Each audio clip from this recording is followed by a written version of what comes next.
And the guy standing behind all this is our main hero, and, as always, exhausted by that soul-crushing routine. Because the VTuber agency he joined Denjirasu seems to be a real mess there. He looks at his colleague A in games he is a complete zero, yet somehow insanely popular. Suddenly, a message alert sounded on his screen, and he froze in surprise.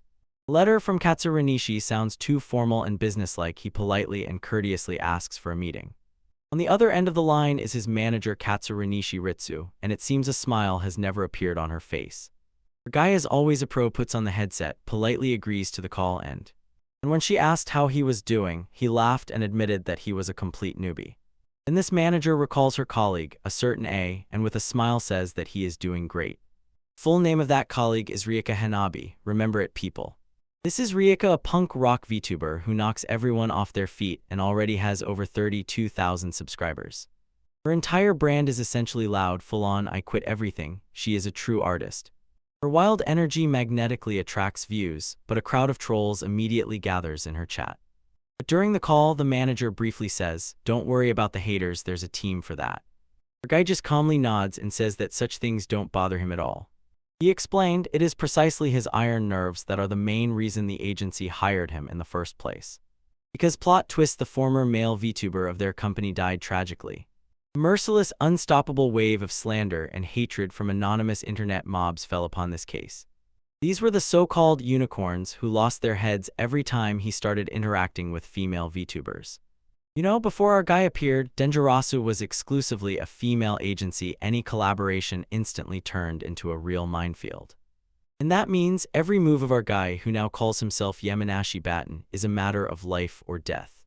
His manager Katsuranishi insists that they are already doing everything to tame this wave of criticism, and they are doing it very convincingly. She promises that they will not rush, they will slowly prepare the public to accept him, a typical corporate no plan. But our guy is by no means worried about spirit strength. He has a completely different plan in mind. Telling her that her slow, gradual approach is probably already too late and simply won't work. He sincerely says that he is a complete novice in streaming and corporate marketing, but he is absolutely confident in his professional skills and knows that he will definitely win this battle. Because his VTuber persona is right now flying into the abyss, and if he doesn't get to work, everything is lost. With one raised finger, he interrupts Harry to immediately put forward his own idea. Smiling slyly, he tells her that he has one little trick he wants to try. Katsuranishi is completely confused and was not at all prepared for this sudden surge of initiative. Without saying a word, he pressed start streaming and plunged headfirst into the chat swarming with trolls. On the screen, his avatar Yame Nashi Batten appears and cheerfully greets the night audience with a bright smile. A huge crowd of 23 viewers is watching and he greets each of them. And he suddenly announces that tonight, as promised on Twitter, he is launching a completely new project. Honestly, he calls it a full reboot of his channel, and the chat instantly buzzed with curiosity. Leaning into the microphone, he enthusiastically began to lay out all the intricacies of his grand plan to save the channel. It seems to be a cooking stream, and with banal graphics to boot. Let's cook. The chat exploded into complete confusion. Everyone was suddenly shocked by this strange turn. The chat immediately asks, is he really in the kitchen? And Batten's avatar just smiles as if confirming. In the shot of his reel, slippers on the floor, proof that he is not joking. Here he is, our guy, standing in a completely real, impeccably clean kitchen with his streaming equipment. Viewers are already watching skeptically and asking if this can even be called a remake. He partly agrees. But Botin, now in a virtual apron, passionately insists food content is a powerful genre, from ASMR to tutorials. He places a cutting board, smiles, and promises what comes next will change their minds, before loudly throwing a giant scaly monster limb right onto the counter. And the chat just goes crazy. Everyone is shouting, demanding to know what this even is. He lets the tension hang for a moment and, like a verdict, utters only one ominous phrase.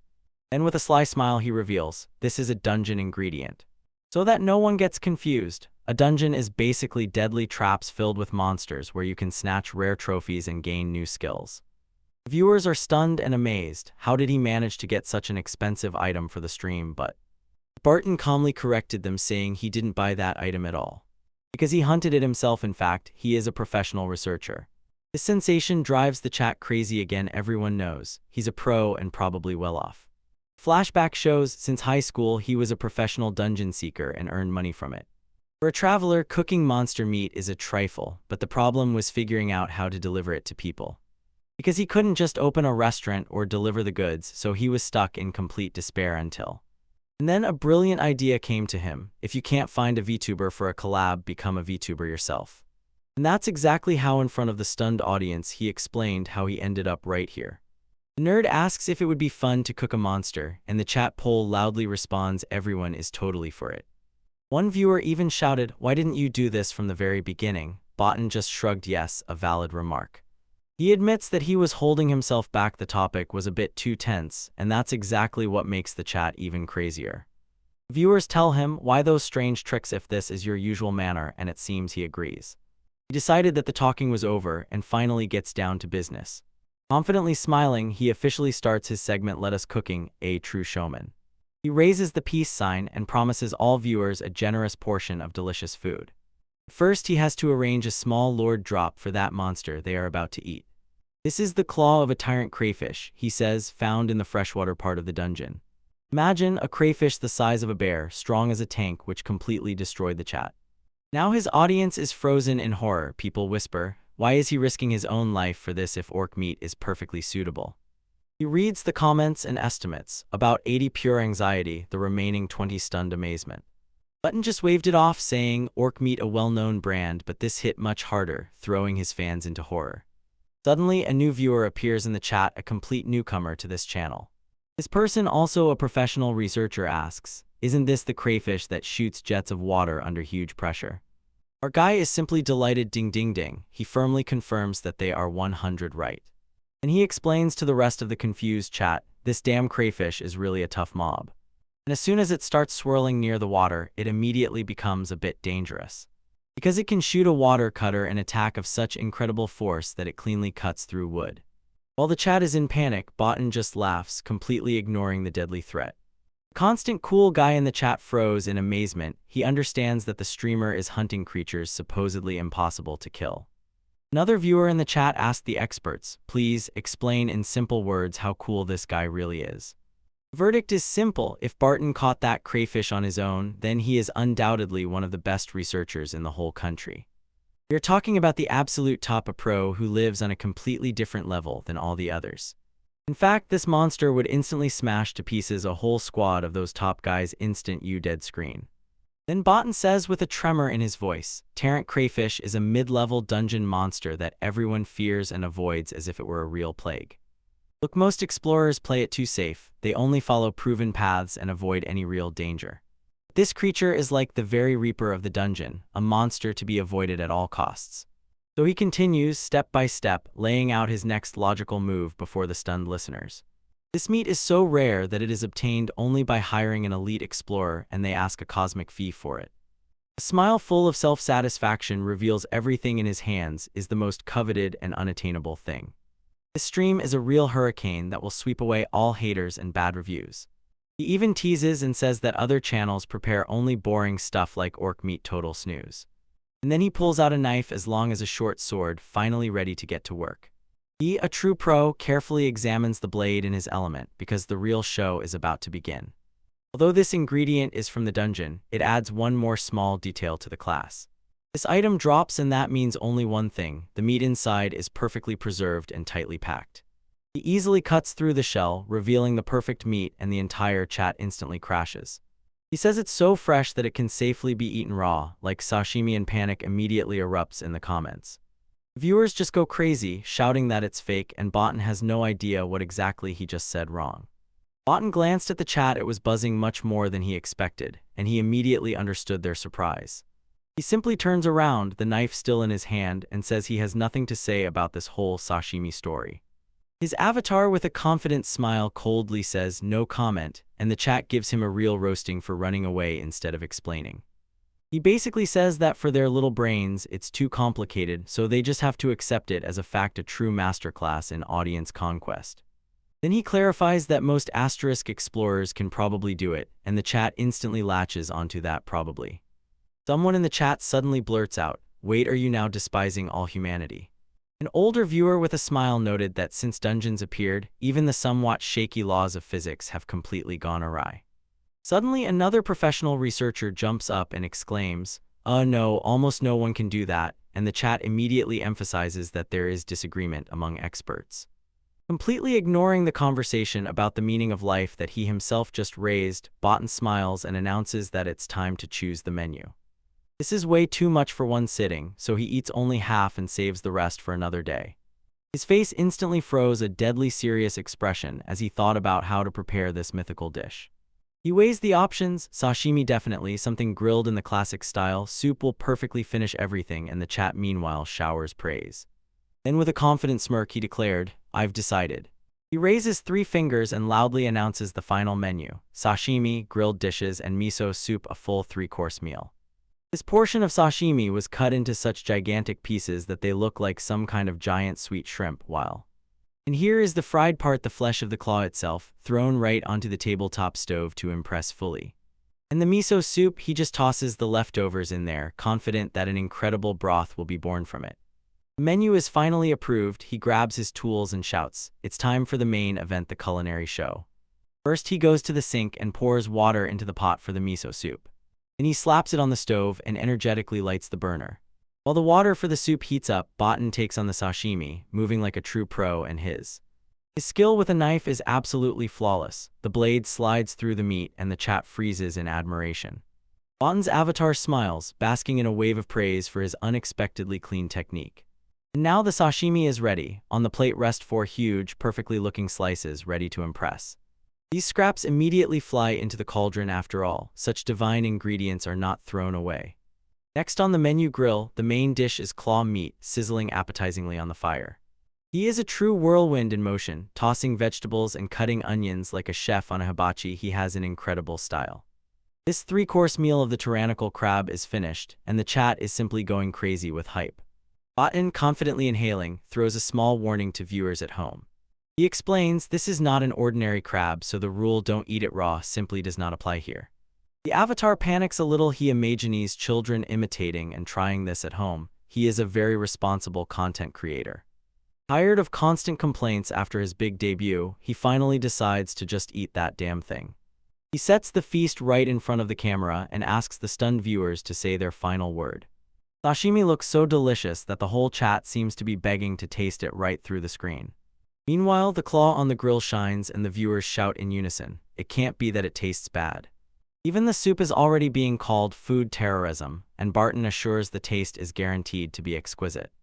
Then he boldly admits he got all the food at the mid-level dungeon just to show off even more. A brief dungeonology lesson: remember, the deeper you dive, the more valuable the loot. In F. To make you understand, orc meat from the upper layer is already considered a real delicacy, on par with the signature pork. Meanwhile, another VTuber, snacking, watches the stream and frankly says, Botan is just showing off in front of everyone. And he is not wrong. Botan's viewer count just skyrocketed, over 68,000 people. The number kept growing, and another streamer just froze from the sudden explosion. He thought that probably Botan's colleagues had already talked about it, but never expected it to spread so wildly. Somewhere else, a VTuber with ponytails laughs uncontrollably with joy, savoring the chaos she helped create.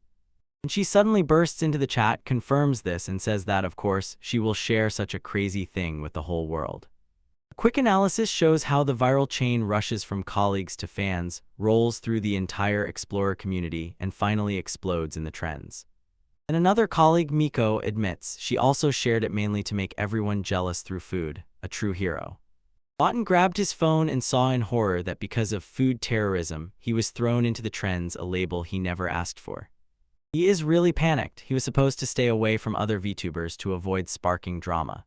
It turns out his biggest fear is not monsters, but a huge influx of new viewers, and he has no idea how to handle it. He freezes in place, completely stunned, while colleagues' comments flood the chat and blow his mind. This.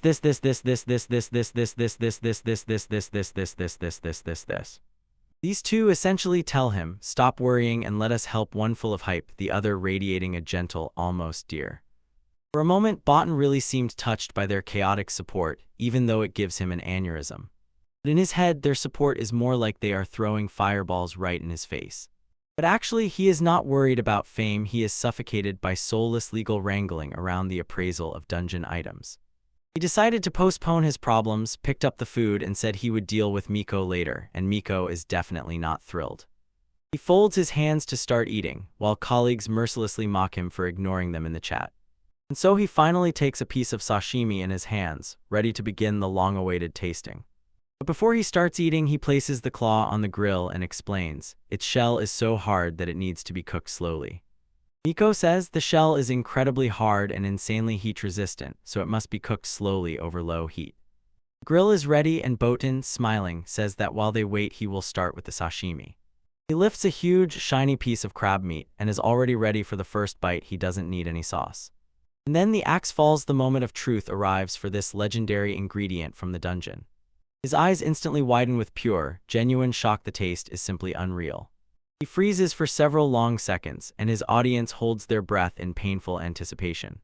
The reaction explodes instantly. He blushes to his ears and starts drooling. The taste completely shuts down his brain.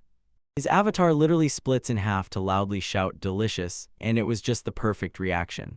He tries to pull himself together, but the chat floods him with messages shouting, describe the taste immediately.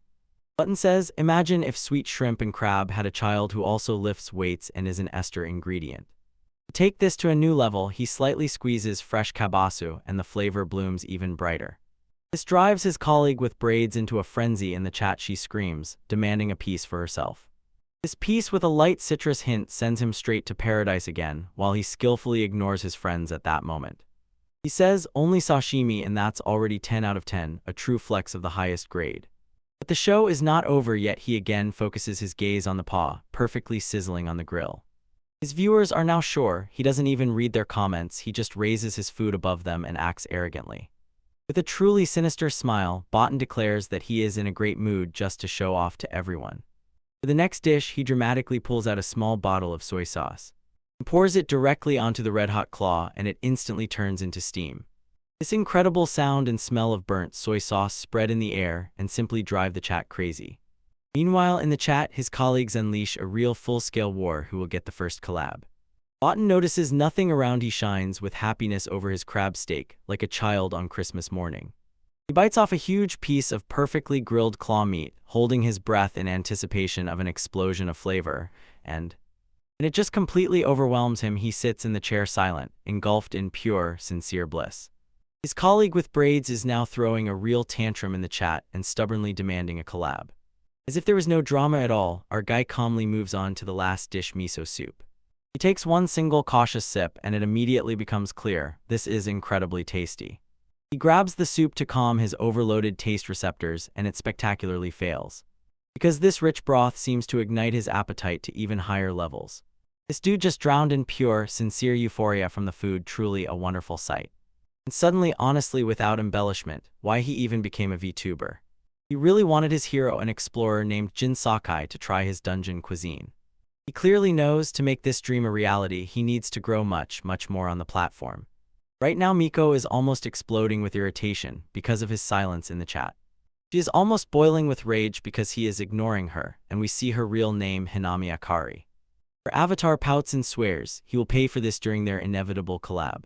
Here she is, Hinami, a 19-year-old girl who seems to be known online as Rika Hinabi. Lying in bed, she grumbles that he could have at least warned his colleagues before this stunt. Botan suddenly shivered from a piercing cold, as if sensing a storm about to crash down on his head. Because Hinami decided to take matters into her own hands, and her phone is already ringing. The next morning in Botan's apartment, the phone did not stop. Calls kept coming one after another. He wakes up amid a storm of notifications, absolutely stunned by what he sees. Overnight, the post about his stream with the crabs exploded across the entire network. Messages keep pouring in endlessly. His subscriber count skyrocketed to an astonishing 150,000, and on Twitter, the followers are just the same. Our guy just sits there like he's rooted to the spot, stunned, completely unable to understand how one stream could explode like that. And to make the frenzy grow even more, famous clippers have already cut his stream into viral clips. And this whole clipper culture turned out to be a truly powerful advertising machine that even spread his trick abroad. At that very moment, his phone rang, an incoming call from Kanzaki. It's his manager. She is losing her head and wildly congratulating him on these incredible numbers. Meanwhile, Button just mumbles that the rework succeeded, but keeps his admiration to himself. She doesn't want to hear that he, in just one night, is already competing with the best talents of their agency. He blushed, stumbling over his words, and shyly whispered that even comparing him to their legendary top streamer MAM Senpai is rude. This MAM Senpai is like an unattainable goddess of the agency, a first-generation talent adored by everyone. But enough, let's get back to business. The manager is just eager to find out what he should do next now that he has become a viral sensation. Botan is convinced you have to strike while the iron is hot, just ride this huge wave of hype. He imagines himself as a surfer on a giant wave and decided to squeeze everything out of this wave to the last drop. He has a grand idea, a special issue in honor of 150,000 subscribers. He promises to prepare something even more valuable than the previous dish. But his manager sees further. She says that a collab is the perfect way to celebrate this milestone. Botan immediately slammed on the brakes and said that a normal collab would take an eternity. But he didn't even collaborate with Rika Hanabi from his generation, so he wouldn't dare to do something large-scale. Botan says his simple strategy is to avoid collabs to reduce drama almost to zero. But now that he has become famous, everything seems to fall into place like a row of dominoes he has to knock down one by one. First on the list is his peer Rika Hanabi with ponytails, who simply shines with happiness because of this. If she is passed over for a collab with someone else, rumors will immediately spread that they hate each other. VTuber Drama 101. Considering the time, he tells the manager, probably better to postpone the special stream for now. The manager sharply interrupts, let the colleagues just join the chat and all these rumors about conflicts will disappear. She clenches her jaw and firmly warns him, making a reckless, too bold move right now is a terrible idea. Meanwhile, she is already making a list of his problematic statements to smooth over the consequences and decisively tells him she will handle everything herself. Botan throws out a bold idea to hold a solo stream in honor of an important milestone to solidify his brand even before any joint projects. To his surprise, the manager agrees there is iron logic in his plan. When everything was decided, she did not waste time, told him to prepare the announcement and rushed to inform the agency. Call drops and our guy throws the phone aside, ready to hit the road. He theatrically sprawled out, showed off his abs, and loudly announced that it was time to prepare the stream. And here it is, a special stream in honor of 150K is already on air. Barton's avatar gladly welcomes his huge new audience. The chat immediately explodes with greetings, and his avatar joyfully announces that they have already surpassed 160,000 viewers. Even foreign viewers shower him with love, and he feels how far this video has spread. Our guy just laughs at everything, telling everyone as if he woke up and found out he became famous overnight. He modestly thanks everyone for the support, while the chat is still going wild, 150,000 subscribers in one day. He sincerely welcomes all the new faces and assures he has prepared another incredibly delicious dish for them. When politeness was left behind, he sharply announces that it is time to move straight to the main event. He announces, since this is a special stream, he will prepare something even more luxurious than last time. But he immediately backs down and says, his longtime viewers already know he is not very good at talking, so don't expect much. So this incredibly awkward transition is finally behind. Botan sharply turns around and loudly announces, it's time to move on to the main course, enough empty talk. As soon as the chat catches him on the sudden change, he simply calmly says that he will now show the recording. And then he removes the cover and a huge, simply colossal piece of marble meat appears, looking divine. Chat immediately recognizes this is top-class meat, and one comment guessed accurately, this is for the overseas fans. And this is his plan 100%. He imagines his international viewers going crazy over some prime meat. Suddenly his gaze catches a comment saying, the colleagues just went mad looking at this. He is forced to ask the chat again, is this really happening right now? And the chat answers with one word, yes. Turned out his peers were insanely angry that he did this alone, so they arranged a joint viewing to discuss and criticize it together. This confirmation hits him like a truck, because we see the whole team tightly gathered around one monitor is screaming wildly during his stream. Botan smiles and says if everyone is watching, he will have to put on a show for them too. He did not hesitate, immediately got down to business, his eyes shining, ready to tell about that legendary ingredient he is going to prepare. It is. He shows this is a drop from a forged demon's cup, not just a cut, but Chateaubriand. And quick diagram shows this the best part of the tenderloin, the most tender piece that can exist. Imagine from a whole cow, only about 600 grams come out, and the chat is simply shocked. Well, of course, the forged demon's cup is 5 to 6 times bigger than a regular cow, so that's all there is to it. His body is an absurd combination of incredible massiveness and musculature, which stuns and leaves everyone in the chat speechless. He decided to arrange a small show for the viewers so that everyone could see how absurd this meeting is. And with one light tap of the knife, the blade instantly crumbled against the thick piece of beef. He just smiles amid the chaos, and the chat goes crazy, asking if he is okay. Twist, turn, turn, turn, turn, turn, turn, turn, turn, turn, turn, turn, turn, turn, turn, turn, turn, turn, turn. It turned out the muscle fibers in this thing are literally as strong as wire. You can't cut it by ordinary means. Botan so casually tells everyone that he caught the broken blade in the air, as if an ordinary person is doing it. The demonstration ended, he announces, "Finally, it's time to cook for real. Tonight you are awaited by a forged demonic bull Chateaubriand Hamburg steak made from 100 pure beef, without any additives. Simply put, it is a true meat feast, a luxurious parade celebrating the finest beef."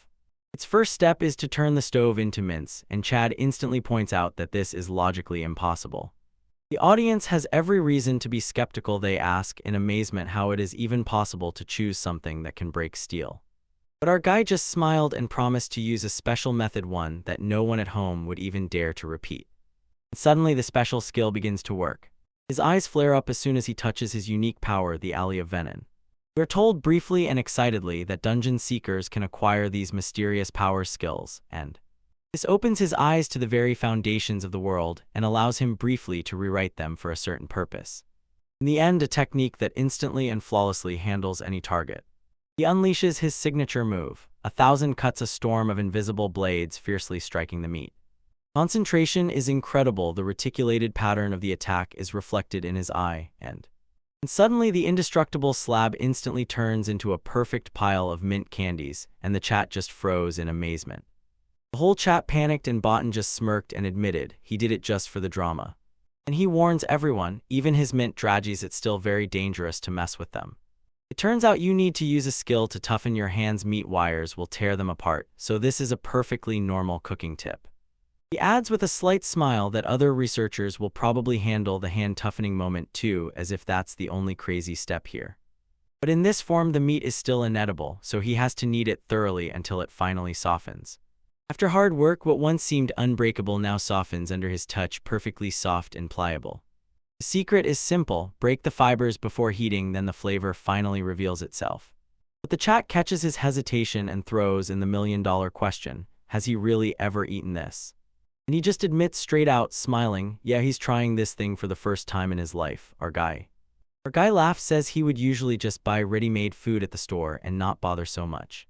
Then he finally blurted out a very simple reason why he went through all this trouble for the stream. Because he simply knew for sure it would be incredibly tasty. He explains a simple dungeon rule: the deeper you go down, the better the loot. If you believe that same logic, the ingredients from the deepest levels are undoubtedly the best, no matter how strange they may seem. After the theoretical lesson, he announced with relief that the session needed for the marathon was finally over. It's time to season this huge cutlet and slap it into the mold, driving out all the air. He decides that a 1-kilogram cutlet is the perfect start and places a stone plate as if preparing an arena for the main event.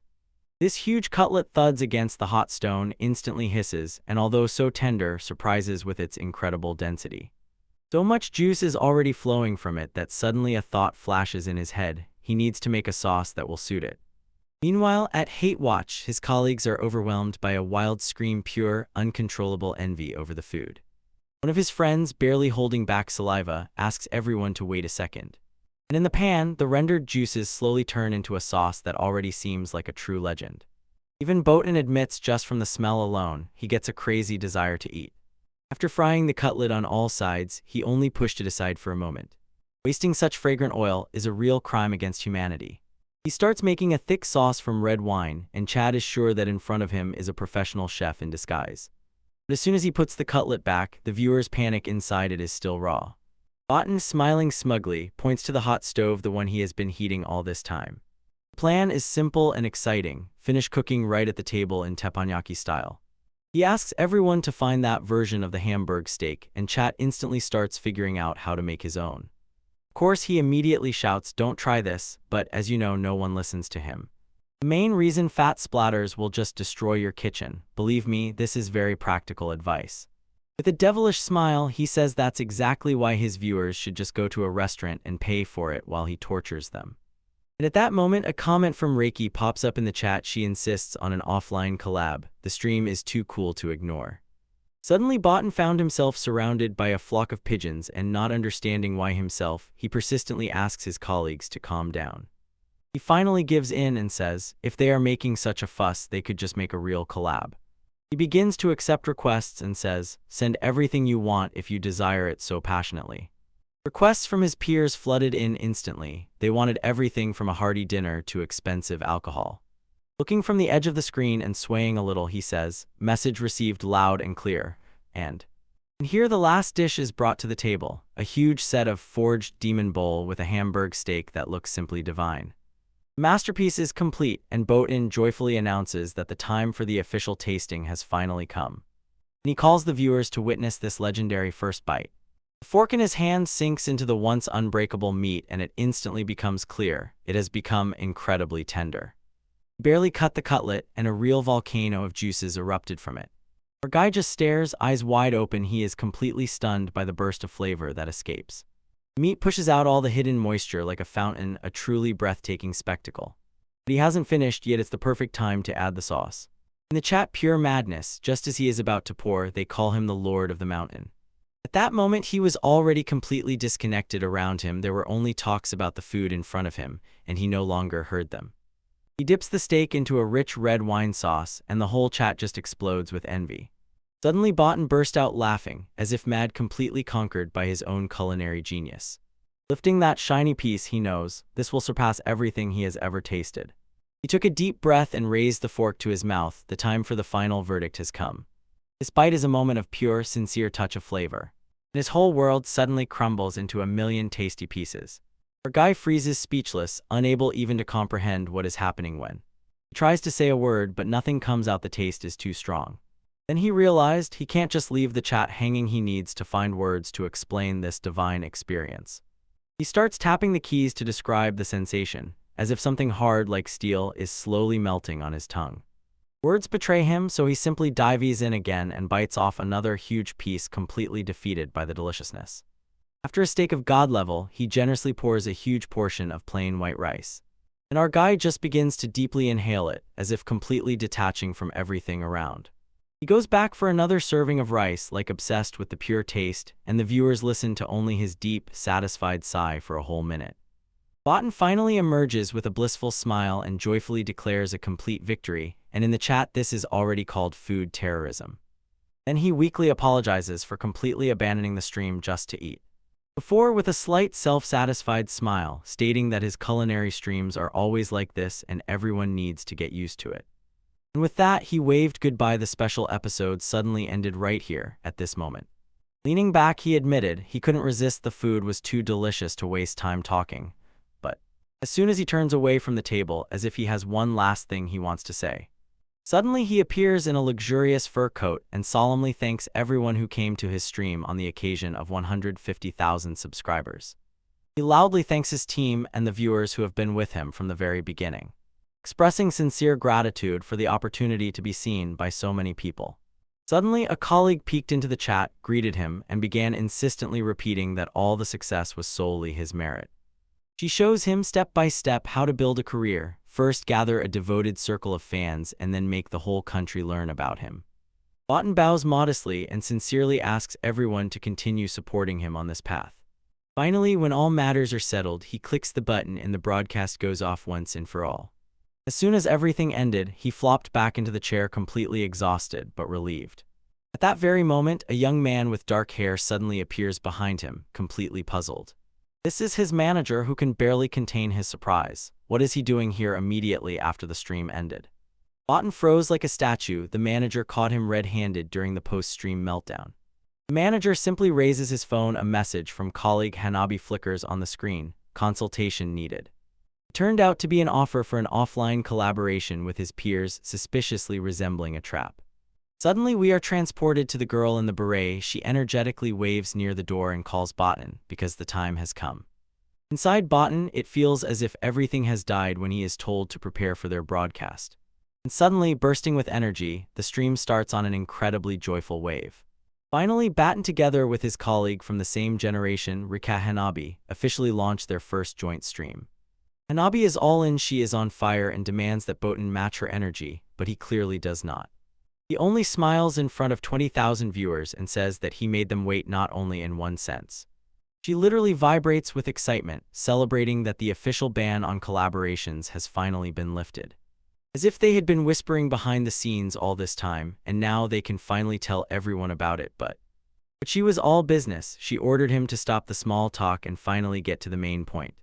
He tries to do things his way. He says that on his channel there must be immediate action, no empty talk. The chat wildly asks for details. Hanabi agrees. The time has come for a big reveal. And so, swinging with all her might, she finally announces the essence of today's joint project. This is an official collab of genmates, and she, with a smile of superiority, adds that this time he won't escape. The theme is a luxurious dinner from Chef Botan, but for this occasion she appeared in an incredibly ridiculous mask. So here's the deal, he secretly takes ingredients from his dungeon and cooks for her, essentially using a favor obtained during the last stream. Ted instantly panics, but Botan seems to notice. One of their gen friends is missing. Hanabi pushes the microphone right into his face and decisively demands to know what Chef Botan is cooking tonight. Settling in a corner, Botan listens as Hanabi announces that by popular request she will serve luxurious seafood. She immediately demands to know how expensive this dinner is, making Botan awkwardly stammer and mumble about market prices.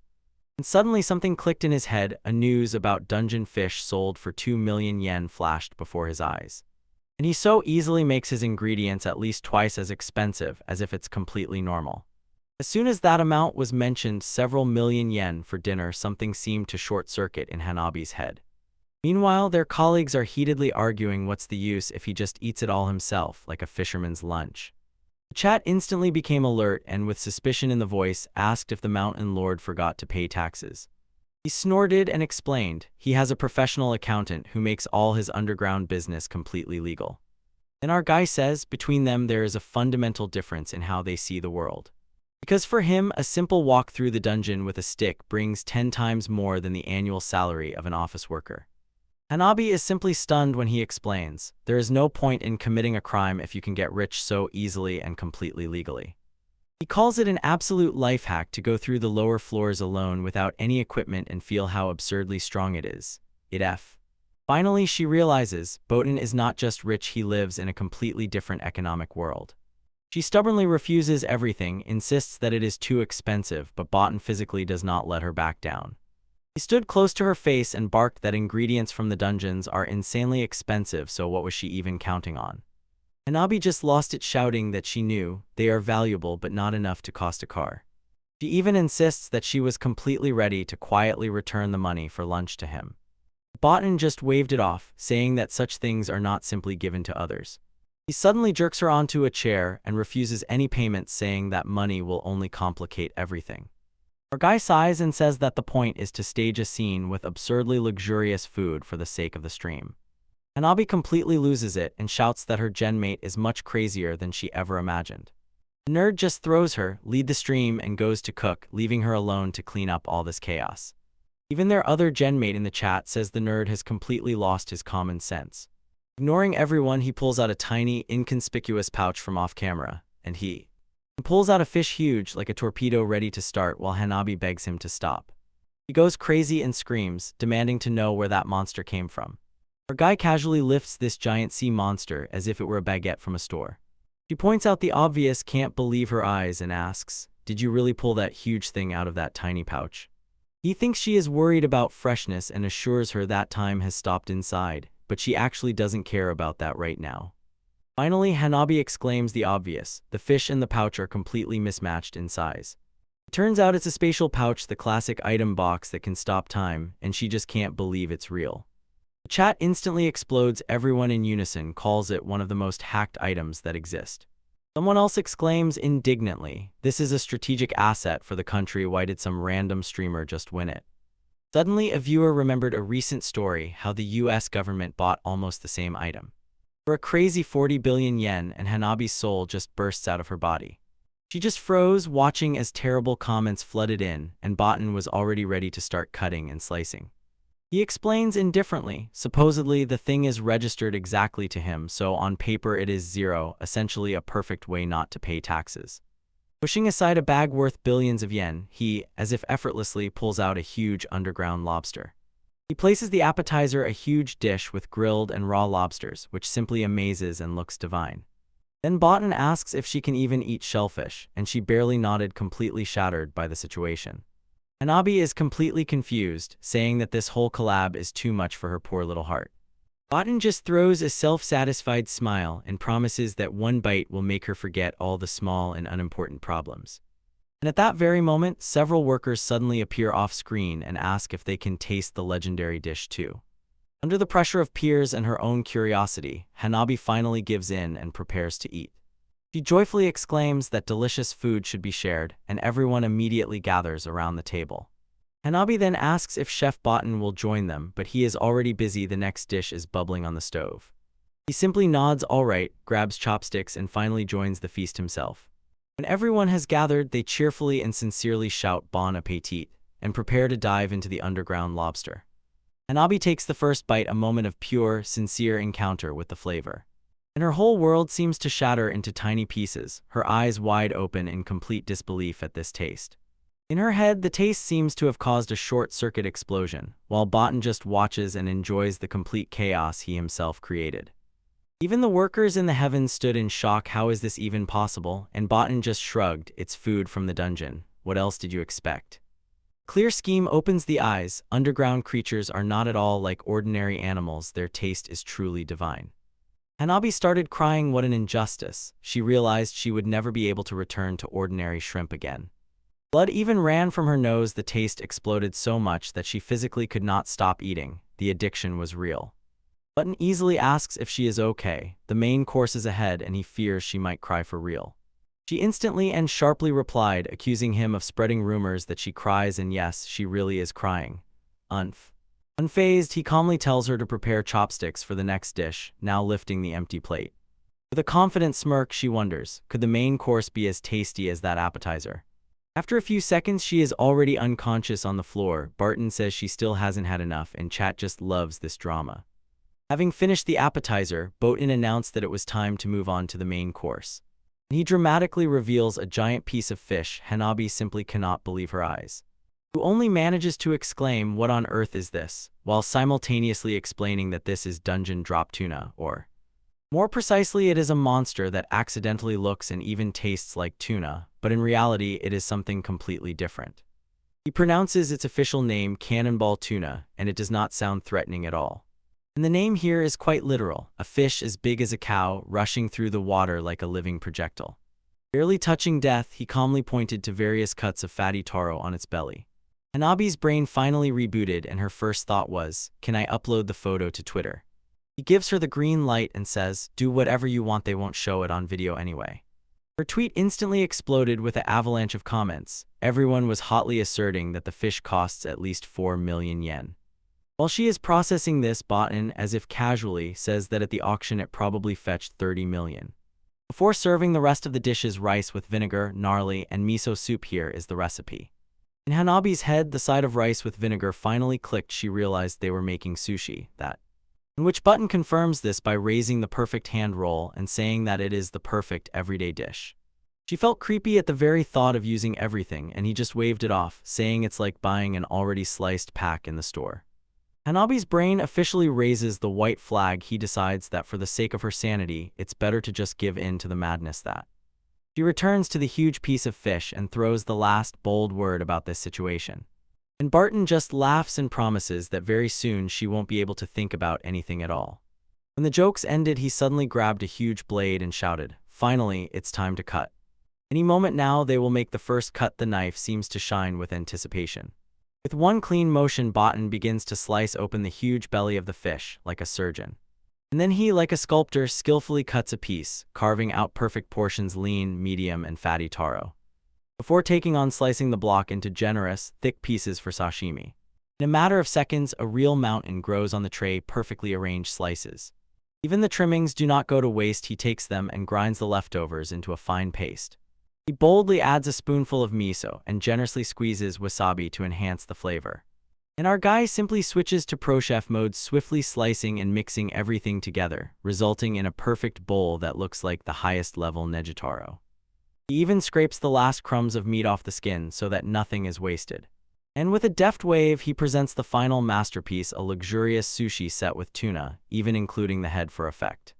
Hanabi's brain finally rebooted, and she shouts so loudly as if she has a million things she wants to say about this whole situation. She complains while she was distracted. He already managed to move on to preparing something else, and that over an open flame. She glanced at the phone. The chat was just going crazy, and suddenly it dawned on her. He earned enough to cover the whole team. He simply made a peace gesture and, as if nothing had happened, said that the entire preparation took him only 3 minutes. Botan simply says, "Stop overthinking, just eat," and she can no longer even argue with that. His face lit up with an incredibly arrogant smile, as if he was challenging her to complain. She sighs quietly and listens silently while he shows different cuts of taro from fatty to lean. Deciding to take a risk, she grabs a shiny piece of the fattiest taro and for the first time makes her own roll by hand. She bites off a giant piece, as if about to deliver another culinary blow to the brain. And suddenly she just disappeared from her seat, and Botan was left completely bewildered. Botan asks if it tastes good, and with surprise sees that Hanabi is lying face down on the table. He only smiled slyly and admitted that he was not surprised at all, a completely expected result of his cooking.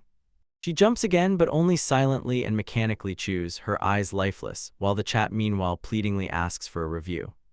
The narrator tells that when people eat something truly divine, their brains just break or somehow properly explain this whole situation. A stream of taste sensations from her tongue completely paralyzes all higher functions. She turns into a machine that only eats. He noticed that she ate only one piece and, unable to bear it, told her to stop savoring it for so long. He leans in with a devilish smile on his lips, whispering to her to just keep eating. It's incredibly creepy. Dad immediately felt a chill and called him a demon, pushing her beyond the point of no return. Someone in the chat directly asks if he is a sadist, and Botan just looks offended at the very suspicion that he is. He shouts that it's just a show. The partner froze, and Chad didn't give in even for a moment. They notice that his true, distorted nature breaks through the mask, while Hanabi just keeps chewing. When Chat suggests setting him on fire, Botan genuinely asks in surprise, would he even catch fire? He suddenly came to his senses and burst out screaming, "You just can't treat people like that." Suddenly Hanabi seems to reboot and asks, why was he silently eating all this time? And Botan just exploded. She screamed that she literally turned into a doll that eats, as if he pressed the robot power button. Then he pulls out a torch and a gasoline canister and ominously says that the very fact that he even thought about it proves he is a sadist. Our guy just throws a sly glance as if saying, don't take his wild joke so seriously. Meanwhile, all the staff silently and greedily eat tuna, surrendering to a sweet post-lunch drowse. Botan just sighs, stands confused, and doesn't know what to do with the stream until Hanabi's consciousness decides to return. And when his partner dropped out, Botan simply took over the stream and immediately came up with a hashtag for his squad, Cannonball Tuna. While Hanabi's brain rebooted, all the food was already gone, and our guy calmly washes the dishes, the perfect crime. A little later, another streamer ends the broadcast and, smiling, recalls that turbulent but successful collab with Hanabi. Here is Amame Ikika, an experienced streamer who launches her collab, and behind her back peeks tiny Botan. She excites everyone, points to her partner, and theatrically waves her hand, introducing him to the audience for the whole day. They teased he's just a newbie, but lately he really raises big waves. Now the whole streaming world is buzzing about it. The reasons are obvious. Even before the reveal, her partner was of course the chaos agent Botan himself. But instead of the usual self-satisfied energy, he makes an overly tense, overly formal bow, and this instantly throws Ike off. It turned out that he truly saw in his senpai a sincere, kind person, and for him, this was a rare display of respect. A brief flashback shows she was one of the few who remained kind to him after that mysterious incident, and therefore she helped him out when he was barely holding on. Now, he finds it hard to shake the feeling that he owes her incredibly. Which turns into an absurdly deep, apologetic bow in which she pleadingly asks him, please stand up straight. He declares that the apology phase is over and now he will behave as usual, while she is still recovering from that crazy awkwardness. Now he is just a floating head, frankly admitting, I am terribly nervous, and Aika only emotionlessly asks if he is still tense. She is shocked. The guy who considers himself God is nervous, and she can't stop wondering what he thinks about her. Fortunately, the tension melted and they both burst out laughing, Botan jokingly says that she just revealed his only weakness with. Officially breaking the ice, Aika smiles and takes the stream back under control, leads it in the right direction, and prepares to reveal her plan for the day. She announced that they will now play together and opened a game that looked extremely creepy. Aika asks if he minds a horror game for their first collab, and it is clear that they are both ready to start. Botan admits this whole horror game story is actually his fault, because his reflexes, hardened in dungeons, make him too strong for fights with ordinary people. So they of course had to choose a horror game just for the freakouts that go so well on stream. He suggests an idea, maybe do a cooking stream better, and laughing says that only this might cause her stomach pain. Mikiko coldly reminds him, after that story with Hanabi, the bosses officially banned him from participating in any cooking collaborations. Returning to the present, he froze in front of the screen. It's clear he's not at all thrilled about all this. Our guy mocks and jokes, "Can you even handle horror? It seems you're the one who gets scared easily." She just threw that smug little smile like an admission that she's a real coward, but still doesn't look away. Chad immediately confirms this. She's known for loving horror, though she constantly screams at the top of her lungs. Botan hands her the controller. "Go at your own pace," she gratefully agrees. And then he directly states that he will just stand as a commentator, leaving her alone against that horror. What a man, Ri. To really set the mood, Aikika decides to turn off the light in the room. And with just one click of the start button, the game officially begins. In this introduction, a classic scene emerges. A lonely girl walks along a dark road in the middle of the night. Close-up of her sneakers on the sidewalk, each step echoes in the silence. This story tells about how she returns home late because she got so absorbed in club activities that she didn't notice the time. Bam! Suddenly a huge ghostly face appeared on the screen, and Aiki's tiny avatar immediately started going crazy. In the studio, she is completely thrown off, while Botan, completely calm, asks about the strange sound she just made. Meanwhile, the character in the game froze in place and wonders, did she really imagine all this? Then she looked at the phone and noticed something slightly off-screen. It immediately caught her eye. In the phone game, this character suddenly sees a ghostly face, and Aiki's avatar simply loses control. So Botan calmly asks if she is really a horror fan since she is about to lose it. She just sits there as if her soul has already risen to some other level of existence. Mikiko notices that he didn't even flinch from that sudden scare and then calmly says, "Of course not." He says if a researcher flinches from surprise, he simply dies, and that doesn't help at all. This suddenly shocked Aika. He realized with horror why it doesn't bother him at all. It turns out he is just used to it. When you fight monsters every day, even a horror movie is just background noise. Then he starts dispensing wisdom, saying it's unfair to judge the fictional by the standards of his crippled reality. And our guy, stunned, asks, why can't she just be scared like a normal person, and for some reason this makes her laugh. Meanwhile, in the game, the main heroine is just running wildly, saving her life in absolute terror. Suddenly, Aika remembers hearing somewhere, supposedly researchers have a sixth sense for ghosts, and asks intrigued if it's true. Botan paused for a moment over the word sixth sense, looking as if about to reveal some important legend. She immediately starts brushing it off, deciding it's just a silly rumor she heard somewhere. And then he simply says, "Actually, I see ghosts," and the chat just explodes. When all eyes were fixed on him, he raised a finger as if about to give a real lecture. He says that constant use of skills and magic sharpens and expands senses to a superhuman level. And Aika connects the dots and asks, is this the sixth sense that he possesses? Yes, almost. He explains again, some monsters are astral, actually just ghosts that you can hit with a fist. Having fought them more than once, you involuntarily feel their presence as if tuning a radio to the right frequency. She asks if he can drive them away, and he explains, researchers just hunt them like any other monster. Aika anxiously asks if he can handle real ghosts, and Botan just laughs and boastfully shows off, saying he will deal with them without problems. Suddenly, she has a brilliant idea, to arrange a real ghost hunting stream, and he will be her protector. She looks at him with those puppy eyes until he agrees, and the chat goes crazy over how casually they plan it. Viewers just go wild, calling it a real horror project with a real researcher. Someone in the chat immediately suggests playing hide and seek alone, the same infamous creepy ritual.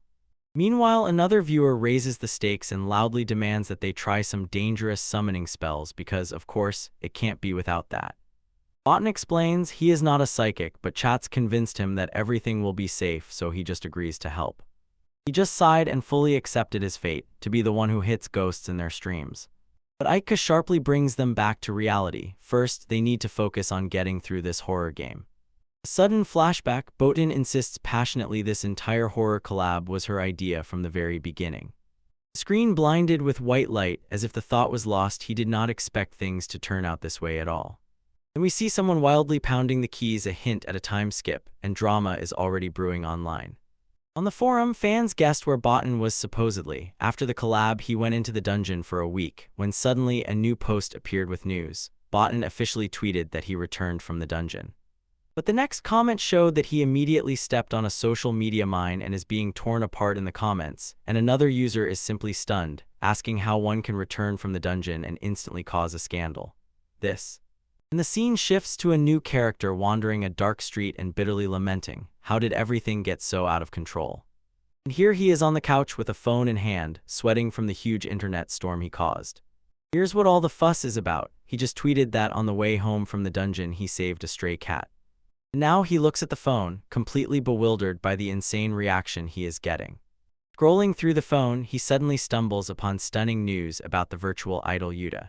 The idol Irohane Yuta, it seems she is in critical condition. She is not an ordinary person, a true superstar with over 1 million followers, a titan of the industry. Suddenly a terrible misfortune befell her, shaking the entire streaming world. Scrolling through the headlines, Botan keeps encountering rumors about his own death and details of the accident. Turned out she fell down the stairs, completely losing consciousness. Online, her fans are going crazy, demanding answers from her team, who remain silent. Sitting back on the couch, Botan honestly admits he is stunned. He had only seen her in clips before.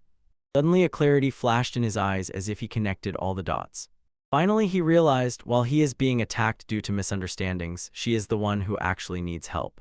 The problem is this, as the useful picture aptly shows, he and that other streamer are not officially connected at all.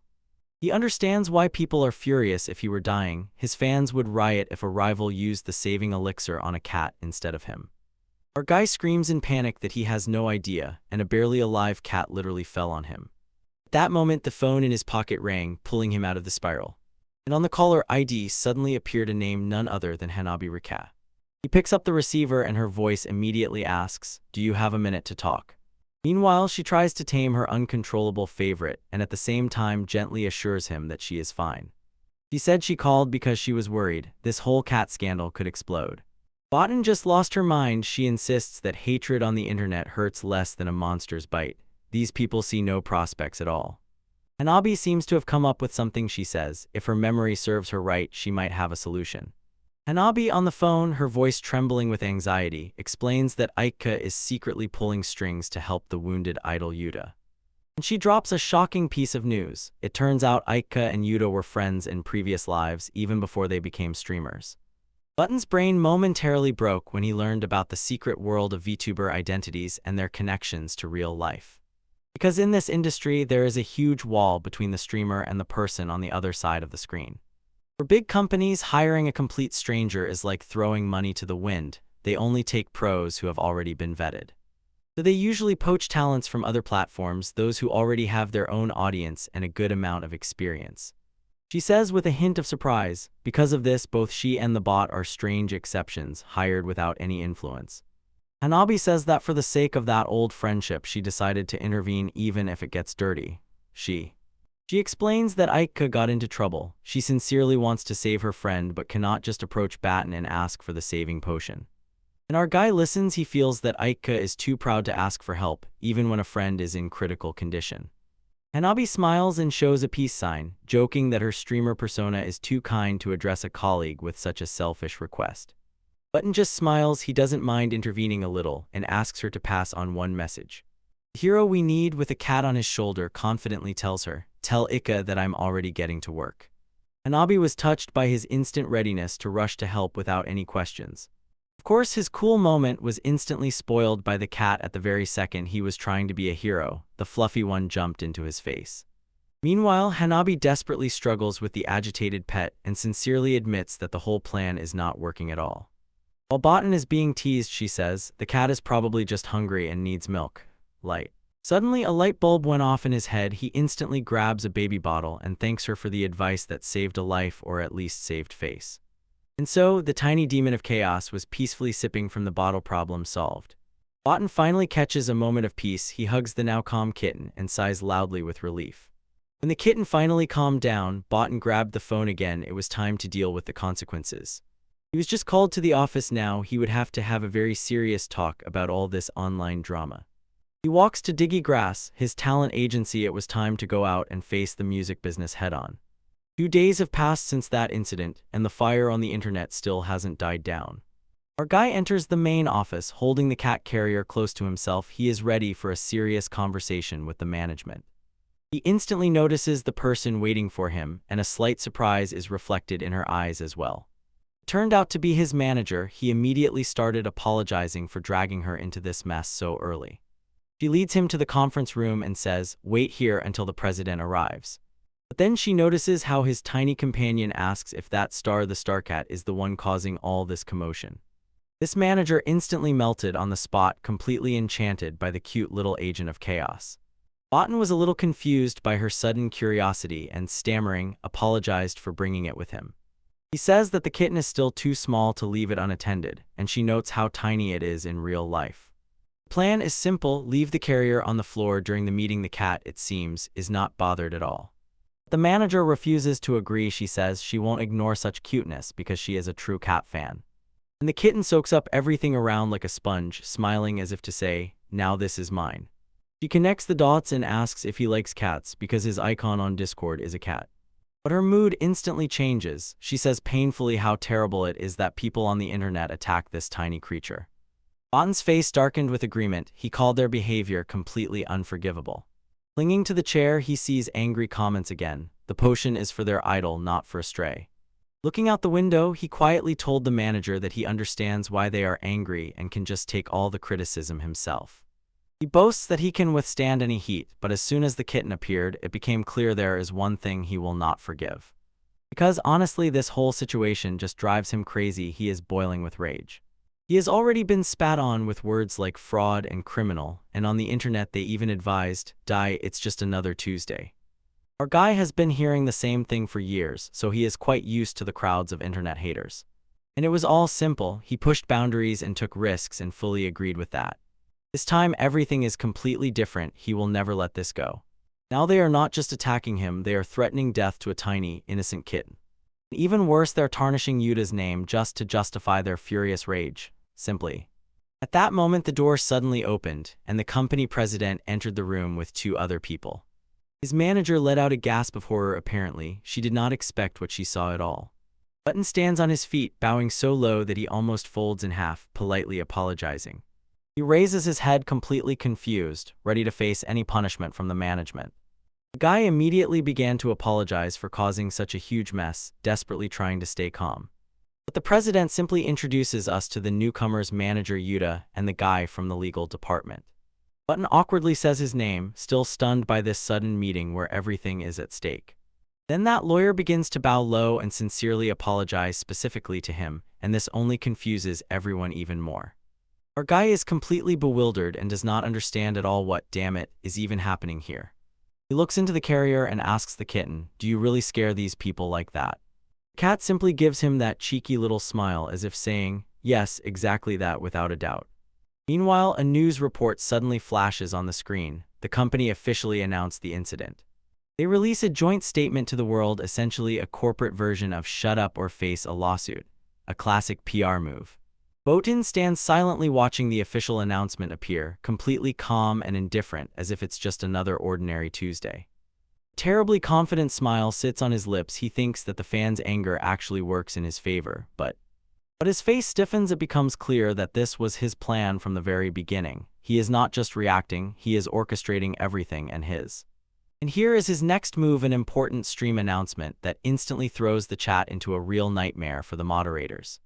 The screen lights up with a live broadcast, and the main event begins instantly. His avatar appears fully dressed in a suit, politely introduces himself, and then suddenly drops a bombshell. He just stands for a second, letting the hype in the chat grow while everyone spams that they were waiting just for him. The chat instantly turned into a solid wall of messages, all begging him in one voice to save Yuta, completely ignoring everything else. He looks at the sea of comments and thinks to himself, "Yes, I expected this, but it's still a special kind of hell."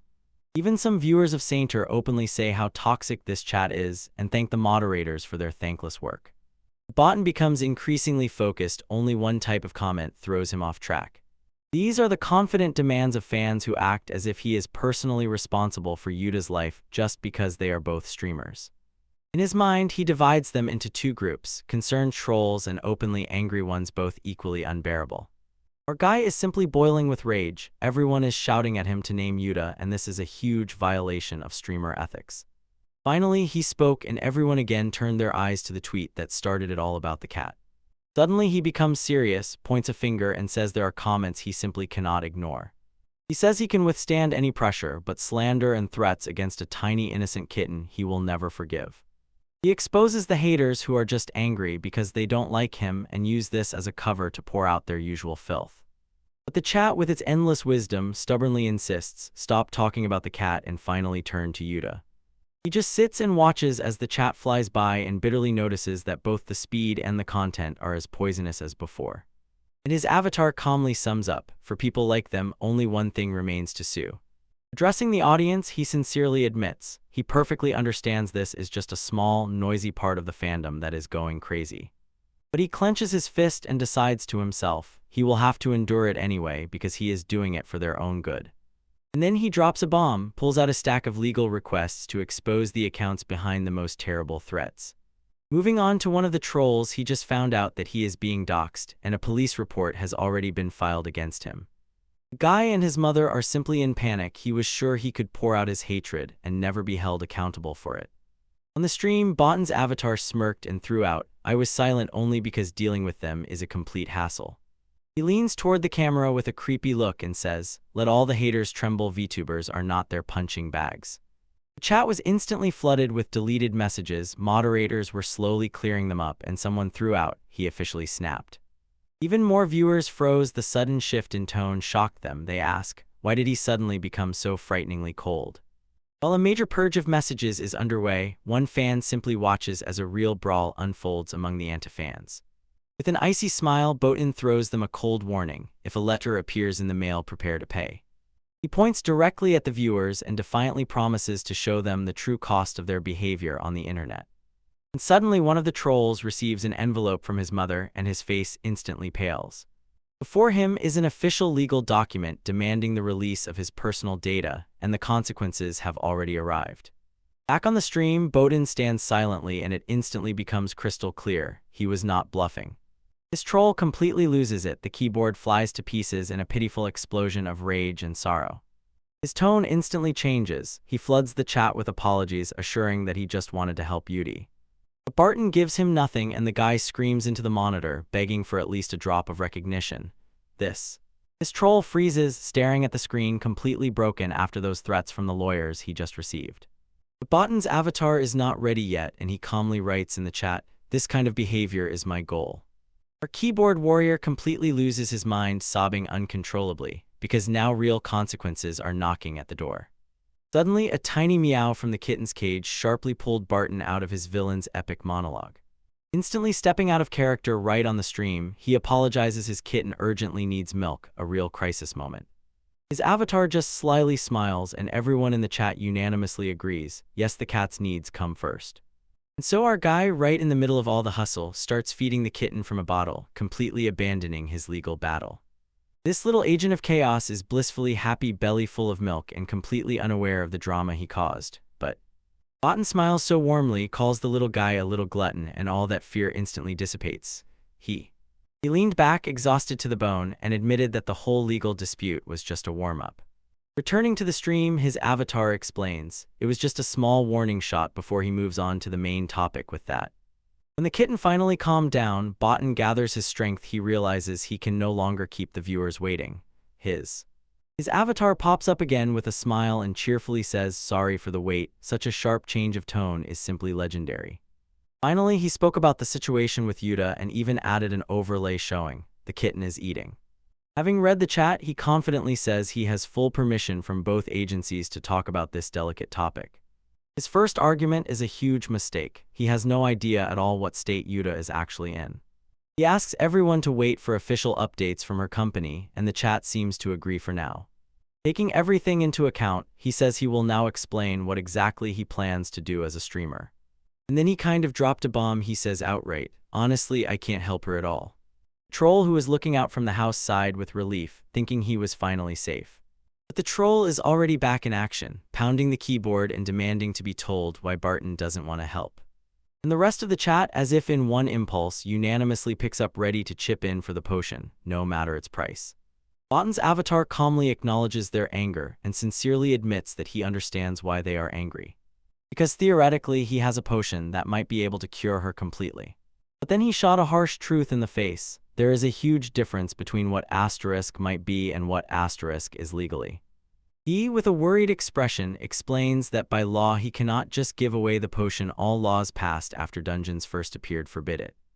The kitten continues to drink milk carefree, completely indifferent, while Barton grimly promises to give them a quick and rough summary. He begins to explain and briskly categorizes the dungeon items into 3 main categories. First, they display everything that can be freely sold, for example, monster parts, which, surprisingly, are even accepted at the local fish market.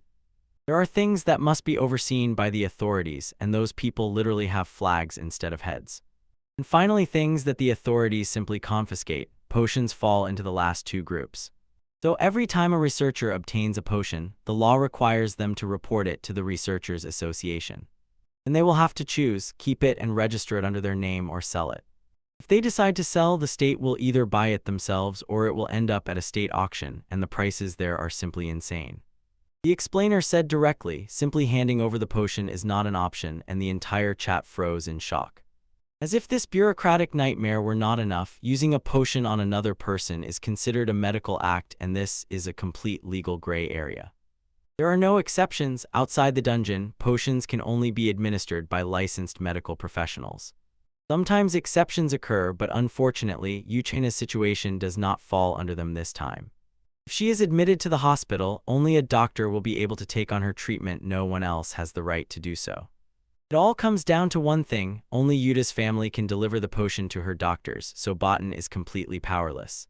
Laughing, his avatar admits that after all this drama, he can no longer just stand aside. And in the real world, he has already told Yuta's family directly that he can consult, and that's final. His avatar bows low, ending the stream while the chat panics, screaming his name. The stream ends and Button sits in the dark, alert and ready to get to work, with a baby bottle, of course, at the ready. Suddenly, the camera sharply switches to a new guy. He bursts through the door and vows to help find a way around that paperwork hassle. With a smug smile, he says, the plan is to keep everything quiet for now because the operation officially starts. Later on the train, he was scrolling through his phone, and news about the war between Barton and the haters spread like wildfire. His warning shot worked even better than he expected. He already sees the slander dying down. The train approaches the station, and he steps onto the platform. You can tell by him that he is on a mission. Searching for his contact in the noisy crowd, he suddenly notices a woman with long hair and simply freezes in surprise. She turns to him and politely says, "Excuse me," just at that moment catching his attention amid the bustling station. It seems she recognizes his voice. Understanding instantly flashed across her face.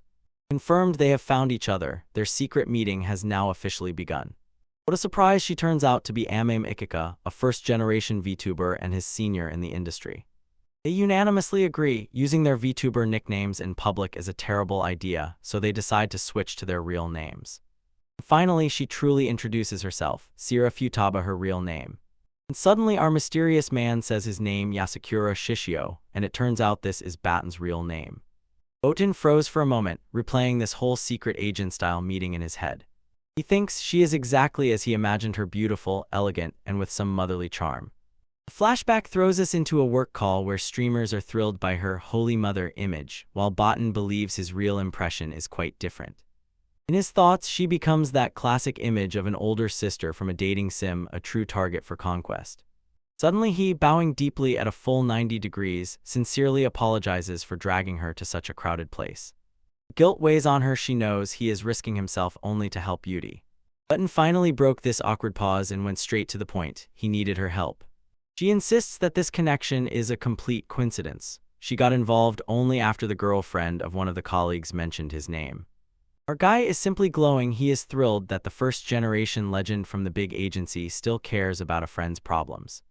Her expression suddenly changed. She clearly did not expect such a sincere, almost admiring reaction from him. And that sincere praise just shut down her brain. She suddenly blushed, started stammering, and got completely flustered. Everything turned upside down when she began bowing to the audience and suddenly got completely confused by the attention they attracted. He almost begged her to stop, insisting that this humiliating show was completely unnecessary. Realizing they were already making a scene, he sharply grabbed her hand and said they had to leave right now. They shuffle through the station, and the silence between them is so awkward you could touch it, a real masterclass in social anxiety. He just presses his hand to his face from wild cringe, and she worries that her thank you gift ruined everything. Here's a masterclass in communication. Our guy hurriedly explains, it's not her, it's him, he's just completely defenseless when someone sincerely thanks him. And suddenly she realizes, he's not angry, he's just paralyzed by shame from sincerity. She is simply begging for any kind of reaction. His silent breakdown truly frightens her. She grabs his sleeve and suggests saying the same line as another VTuber to break the ice. When her producer brain joined, she suddenly started imposing the image of a shy boy on him, firmly stating that the viewers would just adore it. She is now lost in thought, comparing him to another streamer known for blowing a lot of money on gacha games. Finally, she simply admits that all these excuses are fabrications. She is a fan and just wanted to hear his voice, then immediately apologizes for her emotional outburst. After her fan outburst, Sierra instantly becomes serious and says firmly that they need to hurry for Yuta's sake. Her thoughts immediately rush to their friend who found himself in trouble. With anxiety in her voice, she asks if Yuta can even be saved, confessing that it seems a real miracle is needed for that. Botan calmly said, if a miracle is needed, he is the one who will create it. Her entire behavior changes, she admits. His confidence is much more reliable than just prayers for help. Suddenly her eyes lit up, she grabbed his hand and pulled him along, leaving Barton completely stunned. Inside, he panics. She turned out to be unexpectedly strong, and holding hands with her makes him very tense. A crazy run through them right under the walls of a huge modern building that did not look like a cafe at all. He is completely confused and stunned, asks, weren't they supposed to meet near the hospital? She just smiles and gently explains that this cafe is located right on the hospital grounds. Entering inside, Botan froze in amazement. What luxury here, and admits that he never had a reason to visit a big hospital. Zora insists to get his attention, but our guy clearly hasn't yet managed to comprehend everything happening around. He is simply delighted with this technology, admitting that he was so healthy that he never had to see such a place from the inside. Suddenly everything becomes clear and she realizes with amazement, although he was a researcher, he had actually never truly suffered. A quiet moment passes between them as they stand in the dazzling white corridor. He laughs awkwardly while she stands in wonder, not understanding what caused that strange pause. Brushing it off, he says it's nothing, and we are immediately shown a flashback where he was simply destroyed, and he reduces it all to supposedly dying several times. Changing tone, she gave a thumbs up and agreed, incredibly convenient to have a meeting place right on the hospital grounds. Walking down the corridor, she suddenly notices their contact and points it out to Botan. A woman with tired eyes and hair tied in a bun turns around and immediately recognizes Sierra. Sierra introduces them, presenting Botan to Yuta's mother, Mato Kayako, as a lively researcher. Mother immediately bows low and, as is proper, introduces herself. She was overwhelmed with wild gratitude. He was ready to lend her his strength, and she thanks him again and again for the help. Botan, a professional as always, gently asks her to lift her head and, smiling, says he is glad to meet her.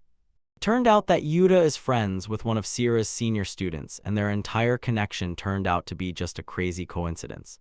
Barton saw that they were blocking the corridor and suggests, let's find a place, sit down, and have a proper talk. 1. As soon as they settled in the cafe, Sierra suddenly picks up the lid and says that this situation needs to be reconsidered. Barton wastes no time asking about Yuta's condition and immediately reassures, life is not in danger yet. Her mother sighs and confirms this. Yuta was just outside with friends when the accident happened. It seems exhaustion completely drained her. She simply fainted while going down the stairs. Suddenly everything comes together for Sierra. She remembers that the day before Yuta participated in a huge tournament of games for her agency. Something tells me that the moment of her fainting during that previous nosebleed was too convenient for Botan. Something is wrong here. Fortunately, the paramedics intervened instantly and the potion was found. It is the only reason why Yuta is still alive. A sudden hint whispered that even simple potions help in trouble, but all of them are controlled by power. Yuta's mother. The mother clenches her hands and says that her daughter is stable for now. Fall immediately stunned her. She lay there completely motionless. And then, like a blow to the stomach, she was paralyzed from the neck down due to spinal cord injury. Mother says that Yuta is conscious, but it is difficult to talk to her. The conversation does not go smoothly at all. She can drink liquid food, but an unspeakably heavy burden hangs in the air while the mother's hands tremble. She finally broke down and sobs. Her daughter's body is broken, and the doctors say the chances of recovery are almost zero. Zira tries to comfort Yuta's mother. She is completely shattered after the news about the diagnosis. She desperately checked all options because she knew true hope is only in the potion. But all that searching gave only one thing: a discovery that broke the soul, complete and utter despair. To have at least some chance of full recovery, Yuti needs a potion of the highest grade, the kind that truly exists only in legends. Botan listens gloomily. Every word spoken only reinforces his sad certainty. Only a potion of the highest grade will help. And here before us is an object of divine level, a potion that instantly heals even severed limbs. The useful diagram loudly promises it will fix almost everything as long as you are not in a coffin. Its insane power is such that only a few researchers can find even one, and almost no one agrees to sell it. Even if it's surfaced, it can only be obtained through a government auction, and they have already taken that into account. Mother sighs. They even talked to the Yuta agency, but the amount they asked for is simply beyond imagination. Button throws out the price tag. Bidding would start at 5 billion yen, and that's still on the low end with an asterisk. Feeling how hard it is for her, he gently takes her hand to calm her down. He tells them, "I promise nothing, but I will do absolutely everything in my power to help." He is the first to ask to see Yuta and insists, "First let's find out what she wants, and then we will plan something." Mother only agrees, slightly stunned by his straightforwardness and determination. Three walked down the sterile hospital corridor, and the air was heavy with silence. At the door, Yuta's mother loudly announced that they had come and were entering so that her daughter would know. Suddenly flashback: Yuta as a VTuber, happy and full of energy, joyfully greeting her fans. Sierra looks through the pain in her eyes. A friend comes alive in her memory as she once was. Another memory surges: Yuta on stage, singing with all her heart, completely lost in the music. Barton solemnly says, "I am Yaskura, Yuta's junior colleague," and finally we see her Yuta. She lies in a hospital bed, all broken and completely unconscious. The scene seems to restore to her memory her bright VTuber self, reaching out with such passion that then the shot throws us back into the oppressive reality as the group enters her silent room. Botan pulls up a chair and gently utters his real name, Yazakura. Then he clarifies, as if emphasizing, perhaps she knows him better by his streamer nickname Yame Nashibot. Botan replies Yuta's weakly, asking to be called by her real name Ayana. Suddenly Botan's eye flashed, one of his skills activated without any warning. Turns out his unique Ajna ability envelops the room like a thin psychic net. Through this power he caught her first, simple thought, just a barely audible ah. Then she thought, his videos where he cooks look incredibly appetizing, talk about priorities, right from the hospital bed. The guy just froze in amazement and remained silent while Yana thanked him for watching her stream. The girl's stunned mother freezes and asks if he can really read her daughter's thoughts, and Barton calmly confirms that he has a perception skill. He instantly reassures Ayana, assuring that he only reads surface thoughts to preserve her privacy and sounds strangely professional doing so. As soon as this was decided, Botan asked for a moment alone with Yana. Everything needed to be discussed. He hands Siri and her mother a gift box and asks them to watch over her while he talks a bit. Both looked puzzled at the get well gift, and he explained, "It's food from the dungeon that spoils very quickly." Our guy impatiently wants to grate it and immediately feed her, happily repeating that it is incredibly beneficial for her health. In the box shines a huge immortal peach, a legendary item that restores strength. Mom was completely moved by this gesture, and Botan simply says that the skin can be eaten and prepares to serve it. When mind reading started working, Barton says to Anya, "Just think about what you want to say, I'll catch it." She is a little embarrassed, points with her finger as if trying to make sure how this whole telepathic thing actually works. After a short trial run, he confirms with a smile that she has already mastered their new extrasensory hotline. He smiled reassuringly and quietly whispered to her not to worry if it feels a little strange at first. He even repeats the privacy policy: he only reads surface thoughts, so there is no need to be embarrassed. This simple gesture of communication broke her. She burst into tears of relief. This instantly threw our guy into a panic. He wondered if he had accidentally triggered some emotional mine. She mentally tells herself that she is just incredibly happy finally she can talk normally with someone again. Botan simply understands. His face becomes serious as soon as he realizes her despair. Her thoughts darkened, and before her eyes appeared the moment when she realized that suddenly all simple things became impossible. And this makes everything even harsher because her whole life and career boiled down to being a VTuber. Her entire impetuous image is her tireless talkativeness, and the thought that she might lose it simply suffocates her. She shyly apologizes for derailing the conversation, and Botan gently says that it's not a problem at all. He crouches down to be at her level and says, "Of course, your Waridanion would be worried." Then, as if nothing happened, he coldly drops a traumatic bomb. He says he understands since parts of his body just disappeared before he could even check if he still had his mind. He recalls how once his hand was completely hopeless, and he just cut it off to be safe. Anna was, understandably, horrified by this. Tearing the conversation away from that incredibly grim digression, he finally moves on to what he really wanted to say. He explains that even after that nightmare with the star, he stands right before her fully recovered and alive. With a huge, sincere smile, he asks if that gives her even a little hope. But her hope instantly melts. Says he recovered from a potion she cannot obtain. Botan waves his finger as if to say that's not quite right, and Anna stands completely bewildered. Diving into a brief lesson, items in dungeons are a chaotic bag of wild possibilities. Imagine there are magic beans. You throw them into water and they restore you and instantly heal you, as if video game logic became reality and scrolls simply grant you new powerful skills out of thin air. Even magical things, you put them on, and suddenly you have strange abilities. He, with a mysterious sparkle in his eyes, says that the dungeons probably hide everything you have ever wished for or needed. He, smiling gently, tells her it's not time to give up yet. Yana is just lying there, still so broken and unsure if she will even dare to believe him. Botan admits that the phrase "don't give up" is a cliché, but this time the miracle is something you have to make happen yourself. He leans closer with a confident smile and says, "It's for one simple reason." If she is not serious at all about wanting this miracle, his own motivation to create it will simply fade away completely. Her light laughter broke out, and she admits he is indeed right. And just at the most needed moment, her mother rushes back in and joyfully exclaims, "Magical Super Peaches all sorted and ready to be sent." She asks to pause this passionate conversation for a moment so that Yana can finally eat properly. Mother gently brings a spoon with food, sincerely urging her to eat despite her hesitation. Yana, gathering her courage, finally dares to take a tiny, cautious bite of the shining fruit puree. Chewing slowly, she probably almost no longer expects anything from everything served in the hospital. And suddenly her eyes open wide. This is not just real, it is incredibly tasty. Standing in the doorway, Sierra and another girl froze, looking at the scene and not understanding at all what is happening. And Ayana suddenly caught her breath, touched her throat, and realized she really can speak again. And this is not just her voice. Yana suddenly understands with a shudder that her hands really move. She sits in bed, staring at her fingers, and cannot understand at all what is happening. Sierra stands at the threshold, a complete heap of tears and shock. She stammers, not believing her eyes at all.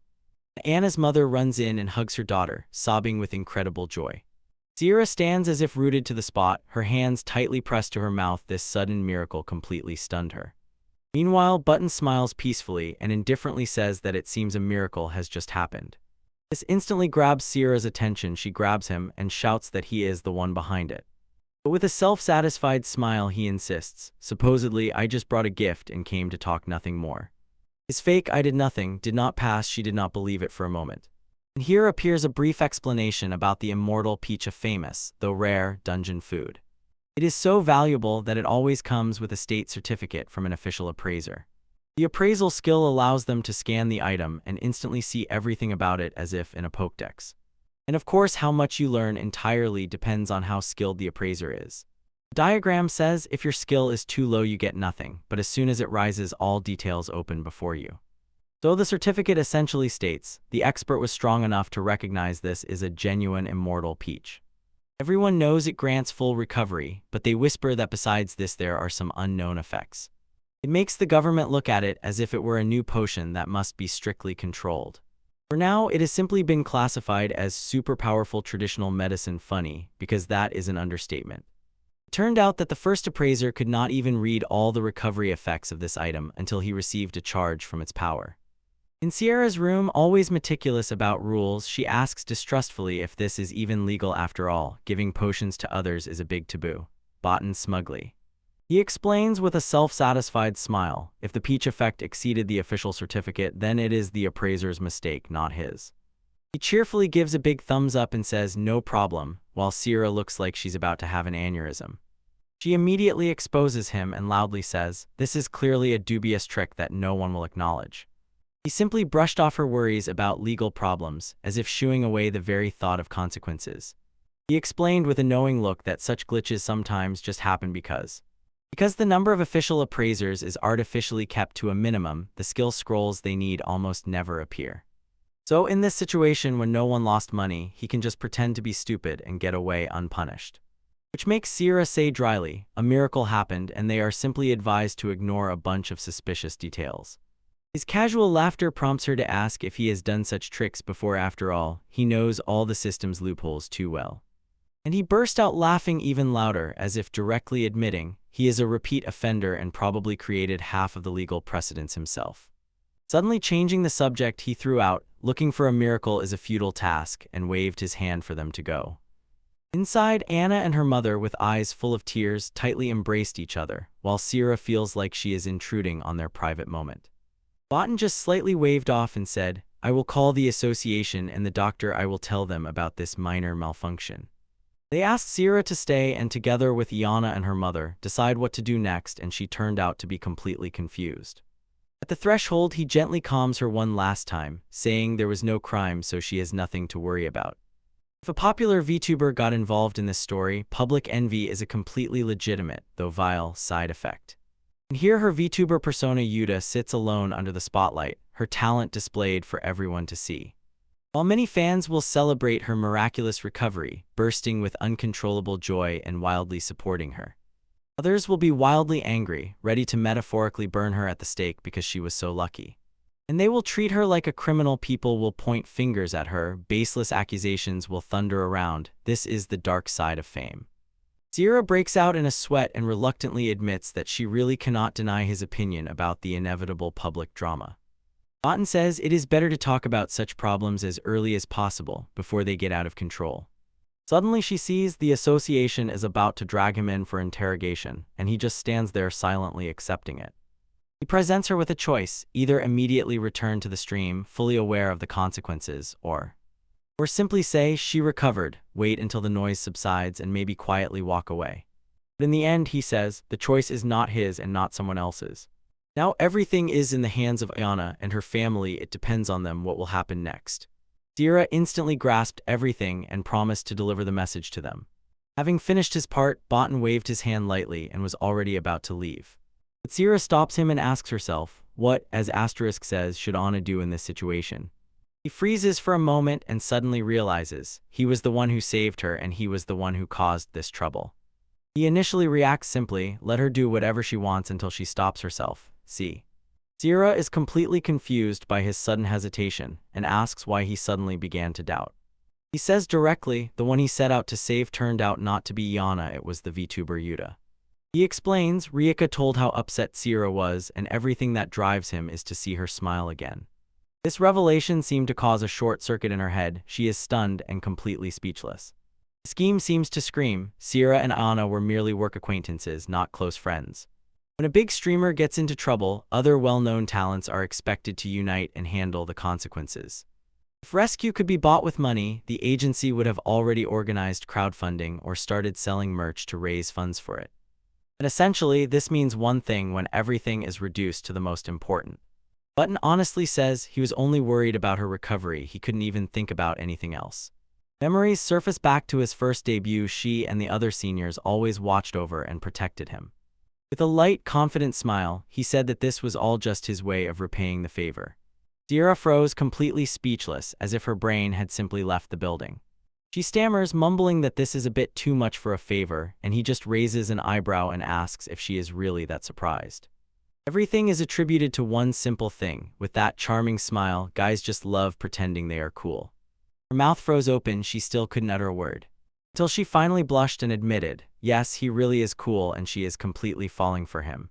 Mission accomplished. Botan quickly thanks, turns around and says he will get in touch, but as soon as he steps out the door, his cool mask crumbles and he runs away, blushing deeply because of his banal phrases. Zira remained alone in the corridor, trembling and still trying to recover from this complete emotional shock, allowing a long exhausted breath before bursting into loud laughter and shouting aloud, "A real fraud for such a trick." At that moment, Barton heard a commotion in the corridor. Someone was loudly demanding to know what was going on here. A hand grabbed him by the shoulder, but our guy just turned around with such a confident expression, as if saying, "Well, well, well. This is a cop named Tamaki." He is furious, shouting that Barton's pulled this nonsense again. Barton lit up with a smile and praised him for coming so quickly. And he is immediately pulled by the hoodie, while he looks as if this is just a minor inconvenience. In the room, Sarah just watches, completely emotionless. Her face says, "Of course, that's how it was supposed to happen." While Barton is being dragged away, he only keeps repeating that all he ever wanted was to see his senpai's smile. Zira turned completely red and was completely confused. She so easily succumbed to his image of a tough guy. And when he, blushing, runs away, it only makes everything worse, and she calls him a real swindler for his insidious cunning. Again in Yan's room, he sharply pulled Sierra out of her dreams and asked where Botan had gone. Who? He explains that he is going to inform the authorities about the anomaly and call a doctor, and this shocks them both. Yan's mother tries to run away, stubbornly repeating that she will not allow him to take on household chores, but Sierra grabbed her and physically stopped her. Peeking from the door, he confidently says that he will handle the calls himself, and calling the doctor is just a convenient excuse. Instead, Sierra insists, "Let's use this minute alone to figure out what to do next." Anna turns her gaze to her and for the first time calls Sierra by her real name, Futaba. Her first question, full of sincere anxiety, sounded, "Will Botan be arrested because of all this, you see?" Sierra only smiled softly and quietly said that everything was fine. Our guy said so himself, so Anna calmed down. But Ian is still worried, does not know if he will return soon, and Sierra can only trust that everything will be fine. Anna clenches her bandaged fist, and her firm gaze says one thing: she has something planned. Suddenly she explodes, realizing that she hasn't even properly thanked him, and now she practically has to fall at his feet out of gratitude. Gently taking her hand, Sierra whispered that she should think about the future for now. They will think about the rest when he returns. Yana can't calm herself. She is tormented by guilt because putting herself first after he has done so much for her seems wrong to her.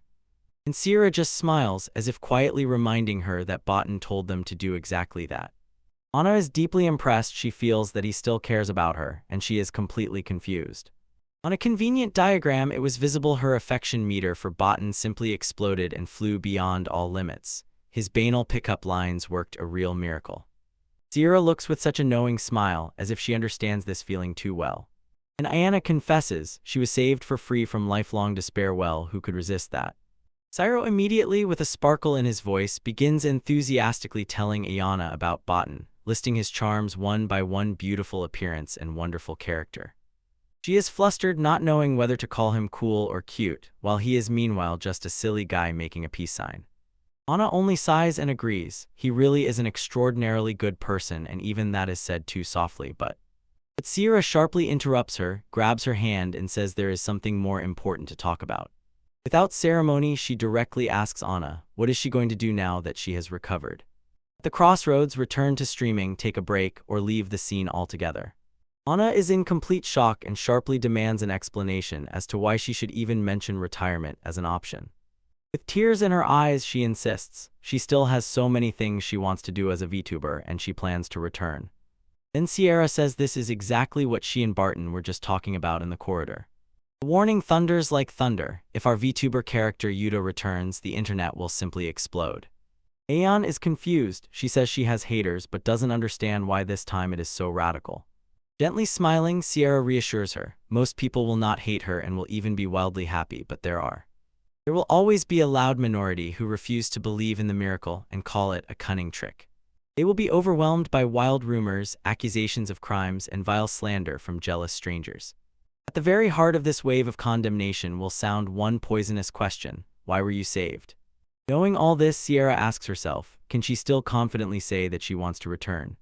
Anna is stunned and silent. The weight of that terrible reality has finally overwhelmed her. Meanwhile, Tamaki literally stomps his fist into Botan's skull. He clearly can't take it anymore. Another man tries to calm him down, saying he's already too old to worry so much about a child. And now he's driving and shouting at Botan from the back seat. He caused trouble again. Some people never learn. Botan is already rudely insulting the policeman right in the car, and the cop just yells back at him, "Shut up." This cop is Tamaki Dataru, senior officer of the elite underground crime investigation unit, in short, an extremely important person. And the superintendent is too important to give a ride to some boy himself. In a memory, the chief seems to have doomed him to Botan a constant headache he can't refuse. Tamaki grumbles that because of Botan, he has gotten too used to being dragged on pointless searches. So he demands an answer. Why did our guy decide to cause this international incident today of all days? Botan just flashed a dazzlingly innocent smile and declared that a miracle just happened. What's the problem? Tamaki simply explodes, exposing him. He pretends to be dumb, although he perfectly knows Botan has top-notch evaluation skills. That's something the text confirms it. His ability to evaluate is so comprehensive that it literally covers everything. Well, everything is marked with an asterisk. Our guy barely shrugged and said indifferently, "So what? For him, it was just another Tuesday." He smiles and says that the girl who suffered was saved, the truth came out, and he doesn't blame anyone. The case is closed. Tamaki just sighs. He understands. This is a happy ending, no one was hurt, and his job becomes impossible. But as soon as it turned out that the miracle peach was sold as a substitute for a special potion, all services exploded in panic. He shouts that such a powerful thing was sold for the price of expensive groceries. Botan just shrugged. Anyway, only experienced travelers would buy them. With a self-satisfied smile, he lays out his perfect loophole. Supposedly, the effect of the item is judged by the floor it comes from, so all complaints immediately fall silent. The useful dungeon map shows 6 levels from the easy upper floors down to the most terrible abyss. Botan, switching to lecturer mode, passionately explains that the levels of explorers are directly tied to these floors. These upper floors are basically home to students with part-time jobs and amateurs who just enjoy themselves. But on the middle floors, real pros go into battle with monsters to earn a living. And only elite researchers and heavily armed special units dare to descend to the lower floors. And most importantly, the point is that nobody never goes deeper than this. Because ahead are the deep floors, a refuge for freaks who have actually renounced all humanity. And then ultra-deep floors where our guy simply casually shows a peace sign like a tourist, and at the very bottom, an abyss so fierce that even he has to get serious to survive. In other words, he always has a perfect excuse for everything at hand. He strictly tells Tamaki, if you're going to pass off a thing as a potion, then it must be at least from the lower floors. And even then, it is only a cheap, low-quality equivalent that does not last long, so it is obviously worse. Maki clearly understands. Real pros who go that deep will never carry a fragile peach instead of real potion. Suddenly jumping up, Botan asks, where else could such a special rank item like this come from if not from the ultra-deep floors, and whether? If that were the only problem with the asterisk, everything would be simple, he says, and his smile promises even more headaches. Tamaki simply explodes, grabs him and shouts that, damn it, he knows perfectly well Botan's evaluation skill immediately recognizes the difference. But our guy just pointed to the rules. It was necessary to write down what is written in the skill certificate, which he, of course, did not do at all. That's all it remained, only to concoct a plausible story for the official version, and bam, the case was closed. Tamaki is about to burst with anger, and Botan cheerfully says, people were helped, what's the problem here? He is simply helping the police do their main job, protecting people. Less suffering, isn't that a win for everyone? Tamaki shouts in despair. The real problem is that he caused an international incident on a whim for the sake of a familiar colleague. And playfully winking, Botan asks, what else can you call helping a stranger if not a whim? Completely broken, Tamaki just sighs and asks, what the hell is he going to do now? And Botan just shrugged. His elder was in trouble, a peach was growing nearby, so he just grabbed it and that's it. Botan just says everything straight as it is. The world will never accept this as something simple. I found a story about a peach. Will it be accepted? With a self-satisfied look, he says that he actually did not break any law, so what's the problem? Tamaki just groans. He is terribly tired of how this guy skillfully balances on the edge of the law. Better to admit it than to get involved in real smuggling, but for him, it's still a huge headache. Suddenly appearing behind him, Botan boldly blurts out, how many times has he taken some incomprehensible crap out of the bag? 3-4. He says that he has a treasure chest that only he can open like a walking arsenal. To prove his point, he, as if nothing happened, takes something out of his pocket. It is a shining pouch, a thing that only he can use, and which he stuffed with all sorts of treats. Tamaki must admit, the bag is packed full of unregistered junk, and yet this trick was by the rules. But he warns, even if it is legal, public opinion will explode with a real storm of criticism. And then Botan, as if in passing, asks if he ever told Tamaki about his little side job that he is a VTuber. Tamaki completely loses his head, loudly and passionately telling about all the troubles he went through when he debuted under a fake name. Because he is not just a researcher, he is a VTuber, and Tamaki feverishly begs him to quit it immediately. Barton is already on the phone, saying that he clearly imagines how all this will unfold. Then he asks about that other person with the asterisk involved in the Hyana accident, the one who was torn to pieces on the internet. Tamaki is completely confused. Our guy just connected several very awkward points. Button suppresses a smile, becomes serious, and coldly reminds, "You are now effectively a public person whether you want it or not." Yan was also dragged into this mess along with him. The headlines themselves are already shouting, bribery, illegal deals, and a public trial in the media. Oten looks out the window and only sighs. This is what happens when an influential person helps someone just on a whim. Tamaki insists the excuse about a miracle works only once, and then the whole world starts shouting that it is fraud. Botan just looks out the window and quietly says that he knows perfectly well how the VTuber scene works. Knowing that it is full of envious performers convinced that the whole world revolves around them. That is why Tamaki is so reluctant for our guy to have a public career. He dreams of only one thing, that Barton stays deep in the dungeons, quietly does his job, and never talks to anyone. Instead, on the backseat he has a yawning live nuclear bomb, and he shouts that his reputation is ruined. His cop grumbles as if it is just common sense. When a walking disaster like Botan makes a scene, complaints will pour in. Barton leaned forward and explained, since he is already in the spotlight, he might as well solve this problem head-on. His grand plan, proclaimed with an eerily cheerful smile, is simply to keep streaming as if nothing happened. Tamaki clearly doesn't fall for it even for a second, demanding to know what this is supposed to mean at all. With a shadowy smile, Botan warns he will sue anyone who pursues them to complete oblivion. No mercy. The superintendent just sighs. He understands. Botan is going to turn the entire legal system into a weapon against internet trolls. Our guy jumps out like a good gremlin and impatiently asks if he is finally ready to cooperate. And Tamaki, with a sly smile, reminds his job is to follow orders, not to babble about them. This drives Tamaki mad. He shouts, "Why is police justice needed at all if it is just a tool for this child's drama?" Botan's countermove is like a vision. He stands over a pile of bodies and, as if joking, asks if this isn't better than him losing it over slander. Completely broken, Tamaki hoarsely says he doesn't care what happens to Botan, but there is another problem. He asks about that other person who got into this mess. What is his plan? How will he take care of Ian? Our guy just shrugged and said he will handle everything himself, but eventually gladly handed her case over to the police. Hooked by the bait, Tamaki agrees to take everything into his own hands, promising to deploy his most reliable people to see the case through to the end. Tamaki calls him a monster in human form. His whims can literally shake national security. Barton, smiling, says that for now he will accept this gesture and orders the angry policeman to deliver the message. Jumping out of the car, he was completely immersed in thoughts about Ayana's decision and what it means for her. The phone vibrated at that moment. A new message from his elder, Sarah, appeared on the screen. He instantly opens the chat. He can hardly wait to find out what she sent him. A confident smile appeared on his face, and he said with barely concealed self-satisfaction that he was retracting his previous words. Sarah's message dispelled all doubts. Iana publicly and openly stated that she wants to remain a VTuber. She will bravely accept any criticism and will not back down. She will not abandon either fans or friends. At the end of the message, her VTuber persona sincerely asks him for one thing: please give them your support. Here it is, the official announcement. Yuta is returning, and the stream of his return is already scheduled. Frame sharply switches to Botan. He is already in his stream, in VTuber attire, joyfully greeting the viewers. In his chat, a real waterfall of praise poured out. Everyone thanks the Mountain Lord for this miracle.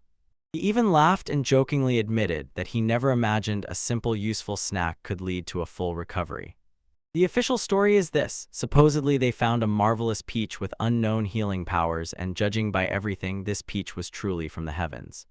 He almost chuckles, telling with enthusiasm how the Association of Researchers was forced to recognize peaches as almost medicine. He honestly admits this whole announcement turned into a huge headache for him. Meanwhile, another VTuber watches his stream and with a warm smile says that Yuta's return is a rare happy ending in their world. One incident and his channel simply skyrocketed. Fame and subscriber count shot up. He thinks this saga is so crazy that it would suit a book from the accident to the amazing finale, but his chat is already eager to fight and swears never to forgive the haters who started this. Button suddenly put a full stop in his stream. Those who made this mess will definitely be held accountable. Then he addresses his chat, "Don't send me money, these donations are for Iana so she can come back." He says he is not in trouble at all, just some guy who got caught up in that strange miracle that happened to a friend. Meanwhile, another VTuber involved in the accident, Iroha, is living her moment. In his stream, he tightly grips the microphone and insists he has nothing to do with this. Now that the truth has finally come out, he is doing everything to clear his name.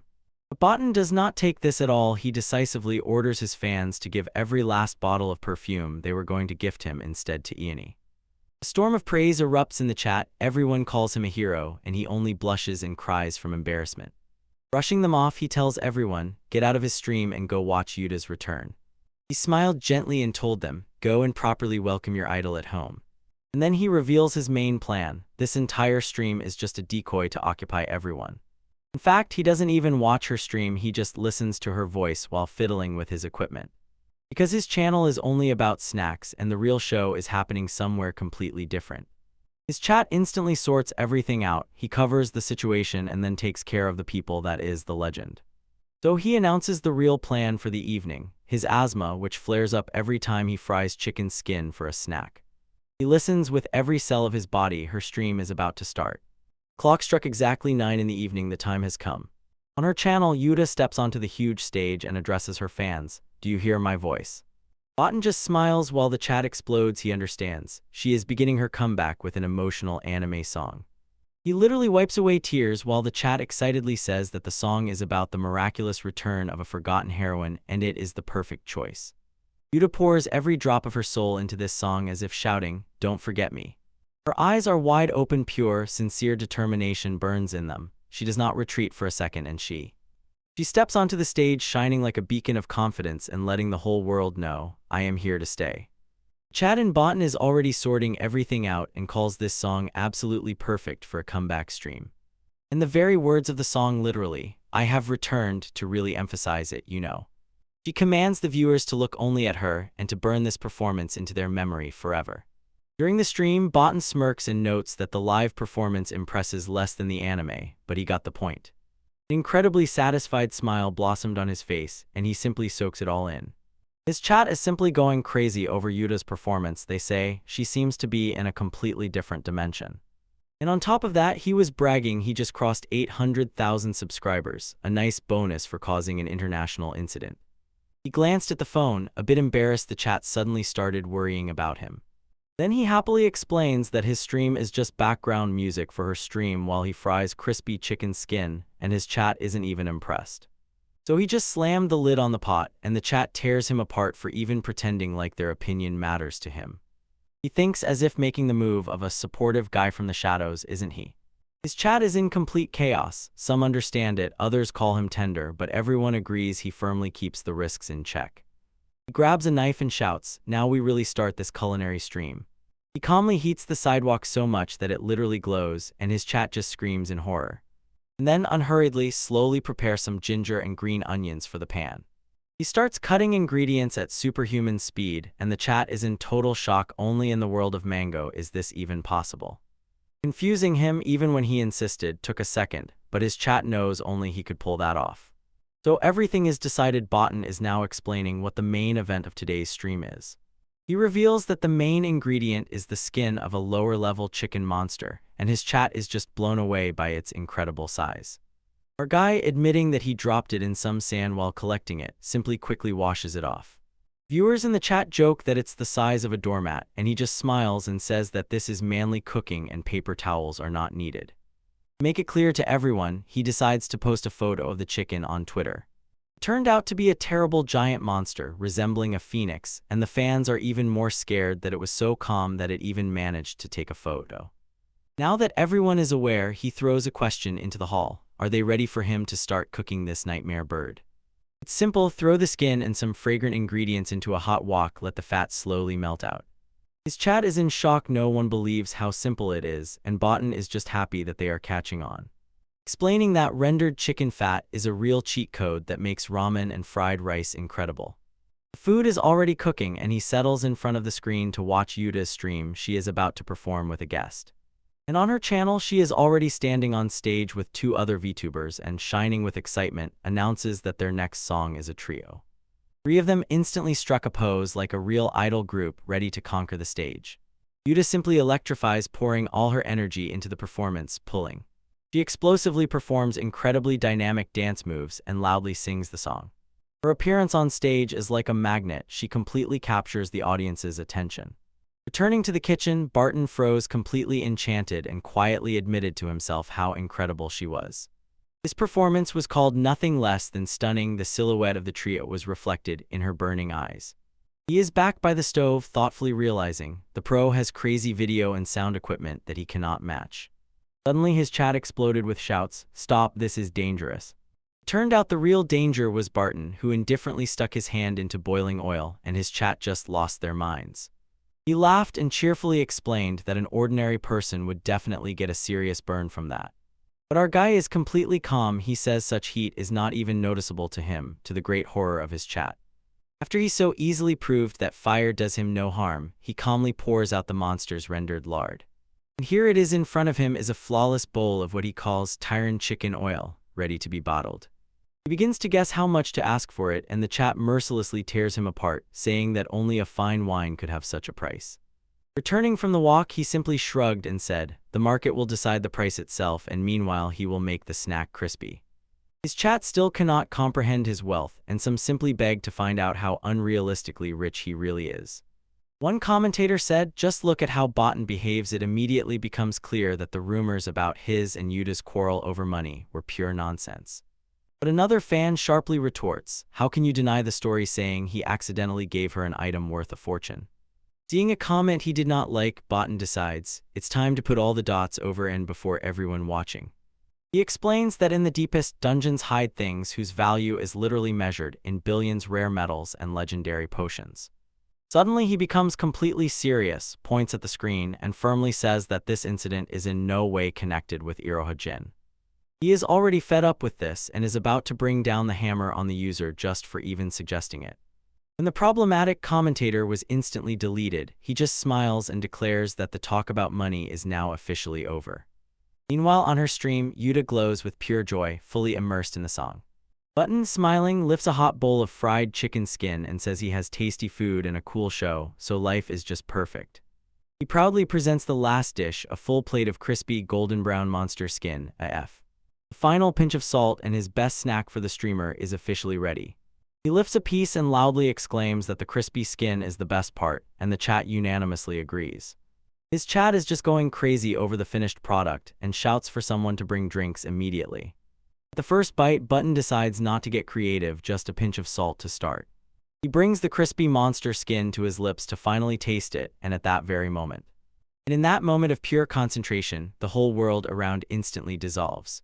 The verdict is delivered. It is so incredibly crispy and tasty that he just flies. He literally shines with delight, explaining how all the excess fat melted away, leaving the perfect, juicy crunch. Our guy can't stop. He eats and eats, saying it's as easy as crunching a chip, while his chat meanwhile enjoys his heavy breathing. He slyly smiled and looked away from the camera for a second. Then he takes out the perfect companion for the fried dish, an ice-cold golden can of beer. He opens it and the pleasant fizz announces, the real party is about to start. This combination is pure bliss, he exclaims while the chat calls him a food terrorist for the temptation. Taking a sip, he looks at the viewers and warns, "Don't copy me, my body, is superhuman." To be clear, he could easily drink liters of pure grain alcohol and not die for him. It was just another Tuesday. Next, he dips a piece into the spicy sweet sauce and says, "The taste is simply a crime." It seems a bit of green onion on top and voila, another winning combination. He is in full ecstasy, gulping beer and gnawing on the fried skin, feeling like a true king on the throne. He simply and confidently said, "Expensive alcohol is not necessarily the best choice for every dish." But just imagine at his home, in the cellar, there is simply a lot of priceless alcohol made from the offspring of dungeons. This moment is about something else entirely, he insists, holding up his simple tin can. He says when the food is so delicious, its flavor explodes on its own, incredibly strong and assertive. He clenches his fist and tensely says, "The taste of such strength will simply crush all that is weaker." And trying to balance this with some trendy drink is like throwing away the entire flavor potential of this dish. In such moments he shouts without hesitation that a simple can of beer is an absolutely perfect combination. His chat like a sponge soaks this up while he explains, as long as it tastes good, nothing else matters.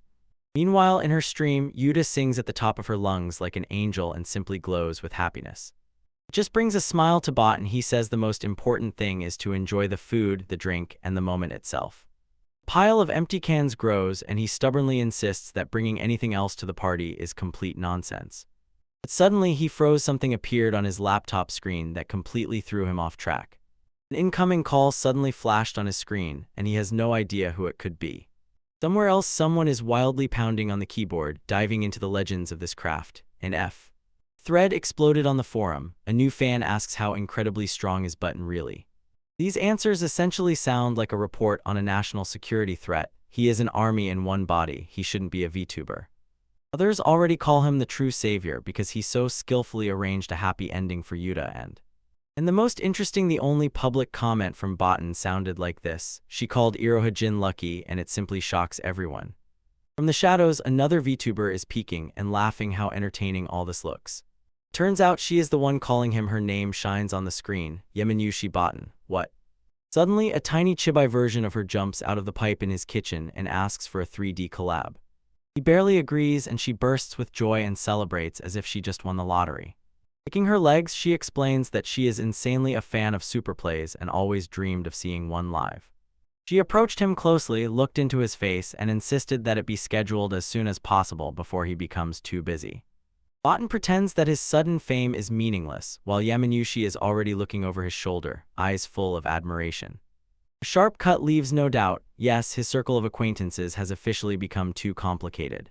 Turns out Yamanyushi was watching live. Yuta's fans actually created a religion around him, making him their god. He tries to explain the call to Yuta is nothing serious, just an everyday trifle. Call that suddenly knocked on you in the middle of the performance, by the way. Well, really cool, dude. Returning to the present moment, he lays out the plan for their joint stream. She trembles with delight. The plan is simple: a cooking stream in the dungeon, essentially almost a repeat of the collab he already did. She, winking, throws out, his last guest, by the way, received extraordinarily rare top-grade ingredients. She just waved it off, it's all right, and ironically added that, as the old saying goes, nothing is scarier than free. When everything is decided, Button, like an actor, dramatically pulls out a huge bag, ready for the main event. He shows a giant piece of orc meat, and Yamno simply loses his head with joy. She froze in amazement. He brought such an exquisite ingredient, and he just shrugged as if it was nothing. He casually says that this is literally the cheapest meat you can get from the dungeon, and she stands, not believing her eyes. The demand for it is just insane for ordinary people. It is almost impossible to get. He says, when researchers put their lives on the line for these things, they will always be expensive. Yamanyushi understands this well. If the reward is not worth the real threat of death, no one will go hunting. To get truly elite ingredients, you have to invest crazy money, so this is a real luxury market. She notices, in internet videos, orcs are constantly depicted as a threat to beginners, and because of this, they seem less dangerous. Botan asks if she has seen even one of those clips. She nods and says she knows them well. And what is her impression of the orc? Like just a humanoid pig, a reasonable assumption. Botan gently corrects her and shows a useful diagram. They are not pigs, they are wild boars. Thank you very much.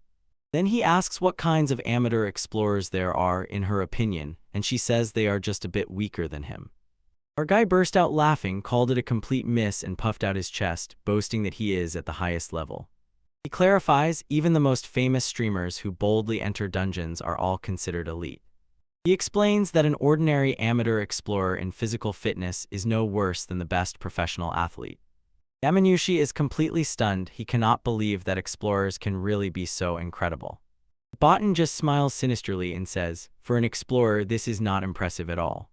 On a convenient pyramid, it is immediately visible. Top athlete is just the tip for ordinary people, and the dungeon is a completely different league. She still can't come to her senses and asks in horror, is it really true even for amateurs since they fight monsters? He nods and sternly says that the rookie orcs they encounter are much more dangerous than a wild bear. It's a pack of muscular beasts the size of humans who will try their best to kill you.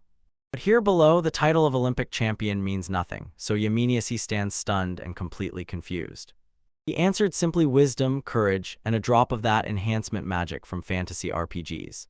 As if caught in a real-life video game, you kill monsters, become stronger, and cross human limits. Turning the lecture to the present, he waved his hand, pointing at a huge piece of meat on the counter. For a moment his face became serious, and he firmly said that as a streamer he has a duty to convey to everyone, orcs are no joke. Yameniasi immediately bowed and sincerely apologized for knowing nothing, and he just waved his hand and calmly said not to worry. He burst out laughing and said, if some rookie believed the internet and got crushed, it's his own fault. Yameniasi is horrified. After this magical lesson in personal responsibility, he finally dared to suggest cooking and eating orc meat. She asks what is on the menu and he answers sincerely, in the studio I am limited by what I can create on the stove. Otten suddenly suggests preparing shabu shabu and Yamanyushi immediately picks up this idea. She looks over the counter and it's immediately clear. She hesitates a little. Here's a mountain of orc meat and she says that for hot pot it's a bit too much, but well, it's a gift for the staff. Again on the stream, the chat goes crazy and shouts for the team members to step back, they want to see the food. Button explains he gives the staff simple preparations and places them in front of the handheld camera. There they work under huge pressure. While they fuss with that, he takes on the main task personally, cutting open a giant piece of meat. In Yamnashi's eyes a sparkle flared up. Finally, the super combination she so begged to see begins. At first he explains that the stove is too big to handle and grabs a knife like for a giant. With one clean move, he flawlessly cut the entire huge piece of meat in half. He casually slides one of his pieces to the team, says it's their share, and the chat screams with envy. Otin stands in front of the ready portion and thoughtfully considers how to cut it so it looks best. He decides, since he's already putting on a show, there will be no sloppiness here. Yamanyushi smiles slyly, thinking that he must perform well enough to satisfy his senpai. He decides to make a sashimi-style cut, sacrificing some speed for pure artistry, and Yamanyushi freezes in amazement. She stands stunned, her eyes shining with admiration. She says that every move seems to be performed by a true master. Yamanyushi adds that his usual cooking style is an unfathomable, blurred whirl of movements. Barton says that doesn't work and decides to act differently, tossing the meat into the air. Suddenly, a mesh pattern appears in his eye as if he became a live wire for a supermodern kitchen food processor. Like a dazzling steel beam, he slices everything in the air into perfectly thin, paper-like strips with one motion. Yamanyushi's mind completely exploded, her eyes literally turned into the hieroglyph meat. The meat lies on the plate in uniform, shiny slices, a true work of art. Yamanyushi is impressed, she says. Seeing him in action is a whole different level. Then the incredible aroma of shabu-shabu broth enveloped them like a true paradise. While the hot pot bubbles cheerfully, the waiters bring everything for the grand feast to the table. Both barely vibrate with excitement, hands clasped ready to pounce. Yamanyushi asks about dipping sauces, sincerely hoping for classic ponzu, which would perfectly suit the dish. Of course our guy will cover for her, pulling out a bottle like a true pro. When they realized they both were crazy about ponzu, an incredibly fierce and strange festive arm wrestling match instantly flared up between them. He asks if she wants rice and she simply explodes, of course no way without rice. This is not ordinary rice, it is perfectly steamed, shining, a bowl of pure white deliciousness. Next drinks, and Botan calmly takes out a small surprise from his pouch that he brought with him. From that tiny bag, as if from a magic pouch, spills an entire store of alcohol, beer, wine, whiskey, anything. She asked for a specific expensive shochu, and he simply pulls out a huge bottle from the top shelf of the fridge. But Minyu, she is in a panic, asking if she can really choose something so expensive, and he just says, "You like it." She clenches her fists and exclaims that she simply adores it, and everyone in the chat rejoices. This girl seems to be in religious ecstasy from that bottle of alcohol. He offers her ice, but she is a true purist. She drinks this legendary beverage neat. Botan takes a sip himself and passionately begins a tirade about how one should enjoy the pure, undiluted flavor. And all this just to instantly grab a can of beer for himself because priorities, probably. And with that, the whole team and staff raised their glasses to a well-deserved cheers. Just one sip and Yamanyushi is in seventh heaven, smiling and saying that her day is already a success. Botan teases her, saying you already ate before the main course, but she insists the broth is really that tasty. Without wasting a second, our guy shouts that he will start first and quickly grabs a piece of meat. He perfectly dips the orc meat into the ponzu sauce so that it is evenly and nicely coated. In a pro move, a quick tap on the rice so it absorbs all the deliciousness. First bite impresses and he completely loses himself in the world of pure culinary bliss. It is a complex flavor. The tender sweetness of the meat is perfectly balanced by the rich, spicy fat and the sharp acidity of the ponzu, like a blade, cuts through it all, leaving a crystal clear finish. As soon as you add fluffy white rice to that combination, an incredible flavor firework explodes in your mouth. Finally, it's her turn. Yamanyushi simply loses his head, shouting with delight, "What an incredible thing this is." Even the workers are devouring it, and Botan, with a self-satisfied expression, reminds everyone that they are tasting a very expensive treat. She just shoves it in from the incredible deliciousness. She completely loses her words. What surprised her the most was that this food is the lowest rank from the dungeon, yet it tastes incredibly delicious. Meanwhile, Yuta watches from afar and true anxiety burns in his eyes. Someone's taste sensations are now spoiled forever. Another VTuber is also watching, a little upset that her senpai only started worrying about this now. Returning to the studio, Yamanyushi drinks the beverage in one gulp, shining with happiness and satisfaction. The collaboration was successfully completed. A few days later, a new VTuber, all covered in notes, carefully checks the sound before her stream. She calls herself Senaku, and behind her stands a man who resembles her producer. With a gentle, as if knowing everything, smile, she looks straight at the viewers, ready to start. Then we see her next to her. A stern man in uniform announces the beginning of Senaku's palace. And so we jump back in time and see the avatar of VTuber Botan, self-satisfied and fully ready for the big external collaboration. A moment before the stream, Yamanyushi's phone suddenly rang. Kasai, the manager, was on the line. He nervously answers, confirms who he is, and stammering, asks if she has a minute to talk. On the other end of the line, his manager anxiously says she has news about the external collaboration project. Botan instantly lit up with excitement and immediately asked if they had finally agreed on all the details. She formally apologizes for the delay, and in her voice from head to toe one can hear dry, cold, business-like professionalism. She still regrets that the corporation is interfering in matters and essentially restricting his streams, and he just waved it off. Our guy understood everything. He represents the company, and after those recent problems, now they have to think only about profit. And by problem, he means the complete firestorm with Yuta, which has finally begun to subside. That is why he allowed the management to choose his next partner, but it seems he still has doubts. His manager admits it hurts her to see him being held back like this. Suddenly something clicked in his head. He felt her anxiety. She's afraid that this is slowing him down on the path to his true goals. With a barely noticeable smile, he confesses, "Yes, doing more ambitious collabs is my biggest dream as a VTuber." A dream in which he teamed up with his idol Lemon, and together they prepared insanely crazy dungeon food. He smiles gently and calmly tells her that he is in no hurry and fully agrees to move slowly in this future collaboration with Sakai. He laughs and says that everyone tells him, supposedly, he is too impulsive, constantly rushing forward like a wild boar. He says this clearly and without hesitation. A regular stream is not the goal. His true aim is a large-scale offline collaboration with Asterisk. The manager points to a huge obstacle that requires trust, and after that fiasco, his reputation is simply down the drain. She explains calmly, personal trust and corporate rules are completely different things, and so far he has only worked with his own agency. Button only asks her not to worry. Supposedly, he is just having fun and at the same time earning money. Manager Kasa hangs up and promises to immediately send the collaboration documents. Button confirms the letter is received, eyes fixed on the screen, and the plan finally takes shape. And then his VTuber avatar spoke, telling how all that past came together at this very moment. Next, the actual collab, led by the super energetic VTuber Senaku in her show, Senaku's Palace. She, with a sparkle in her eyes, enthusiastically explains the plan for today, a QA session with a bunch of other streamers she gathered. In front of her stood 4 guys in the VTuber world. They were known as the most chaotic personalities. But the broadcast instantly went awry. 2 of them mysteriously had their sound cut off, and Senaku suddenly found himself completely confused. The guy in military gear is just panicking. He's having a real panic attack, and his wireless mouse died at the worst possible moment. Meanwhile, the winged VTuber in sunglasses just stares into space and silently refuses to give any explanations. But everything changed in an instant when he turned on the sound, lifted a fast food package in the middle of the stream, and shouted that his delivery just arrived. The other guests immediately pounced on him, ordering delivery during a live stream, a totally pro-gamer move. The nerd enthusiastically bathes in this beautiful chaos, believing that this chaotic energy is the essence of great collaborations.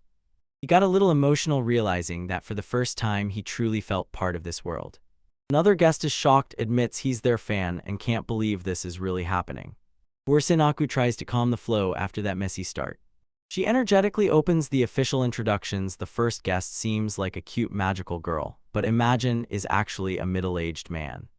Next, a winged guy who calls himself an incorrigible gambler and lives only for chaos. Sincerely apologizing, this soldier adds, he is a walking magnet for technical disasters. After the first 3 introductions, Sinaku theatrically raises his hand and calls his last guest, and that is. Here he is Botan, who is shown to everyone as a super rookie, both a streamer and a true dungeon explorer. Sinaku frankly admitted that she has long been a fan of Botan, so she personally invited him for a collab. Then she says she looked at him and immediately understood he is a complete idiot, and the other guests just, yeah, obvious. She joyfully admits the whole panel is a bunch of idiots and no one even tries to argue. The soldier is sincerely confused and asks if he is really that chaotic, but Sinaku has already seen the evidence.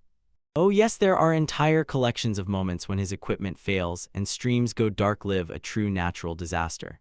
The gambling guy snorted and calmed him down, saying his constant failures are actually a strong feature in this business. He tries to drag him into his reckless life, an offer that could lead to bankruptcy. The soldier still doesn't understand, stubbornly insists he is not that weirdo with a star, while his new mentor sweetly whispers about debt. Botan is bathing in this chaos and enjoying it, but suddenly realizes that the conversation has unexpectedly turned to him.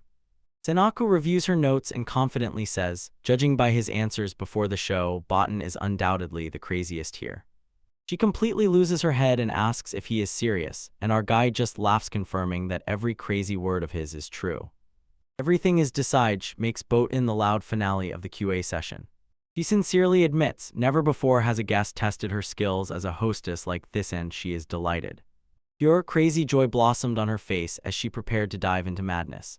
She waved her hand like a magician and the first question for the panel flashed on the giant screen. Question is simple: have you recently bought the most? Botan, knowing he is last, smiled confidently and thought that he really had nothing to tell about big purchases. Sinaku starts calling the magical girl holding the whiteboard.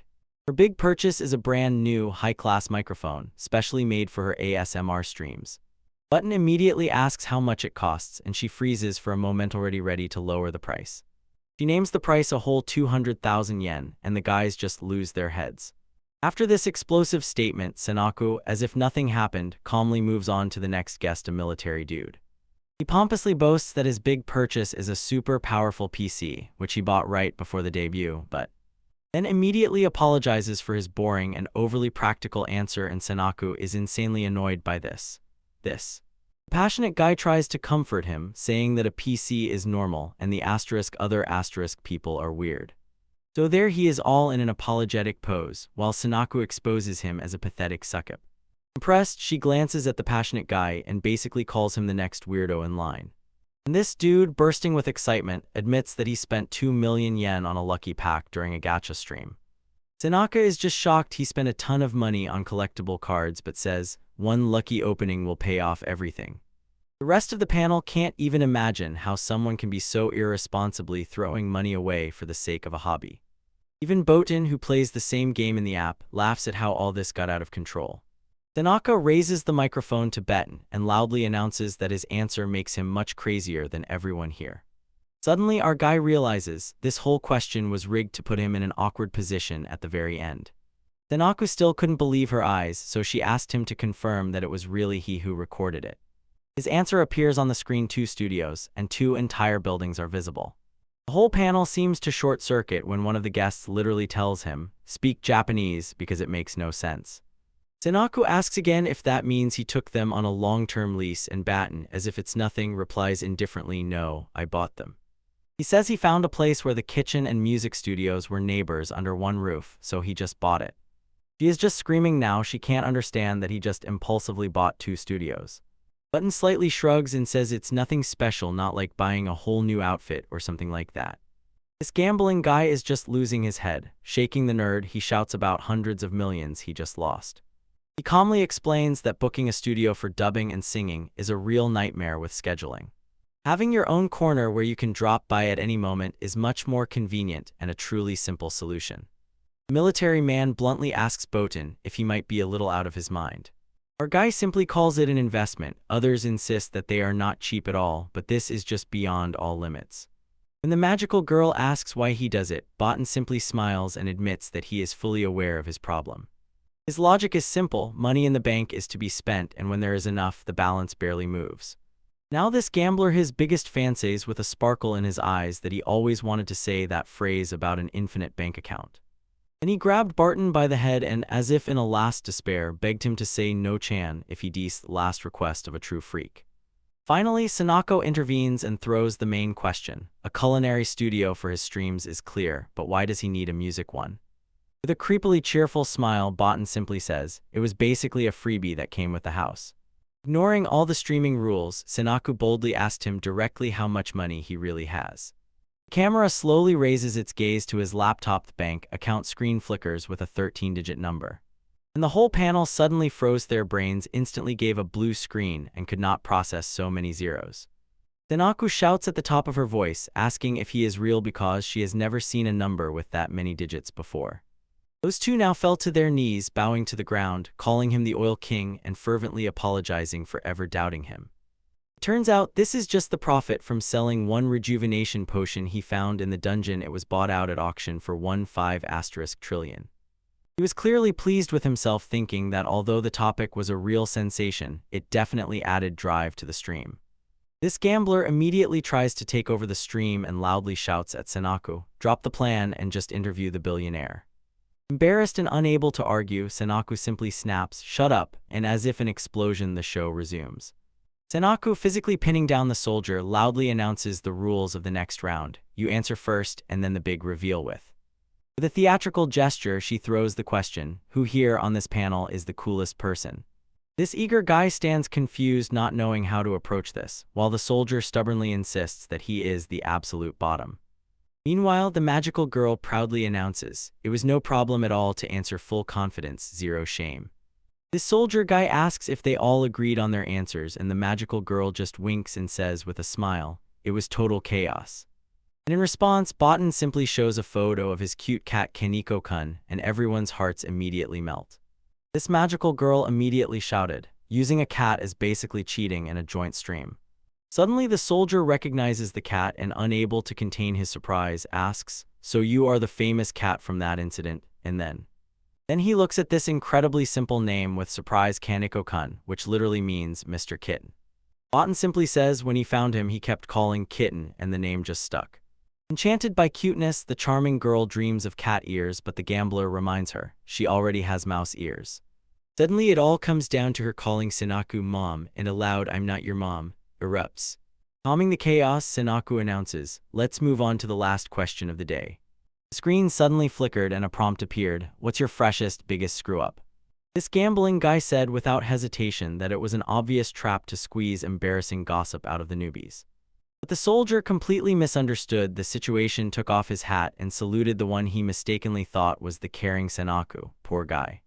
This enchantress admits, Botan's answers are so crazy that she saved them for last and everyone held their breath because of it. Well, here's the first blunder on the screen. I dozed off right during the planning of this stream. Everyone agrees it's a classic streamer mistake, a real sin that wipes out your professional reputation in an instant.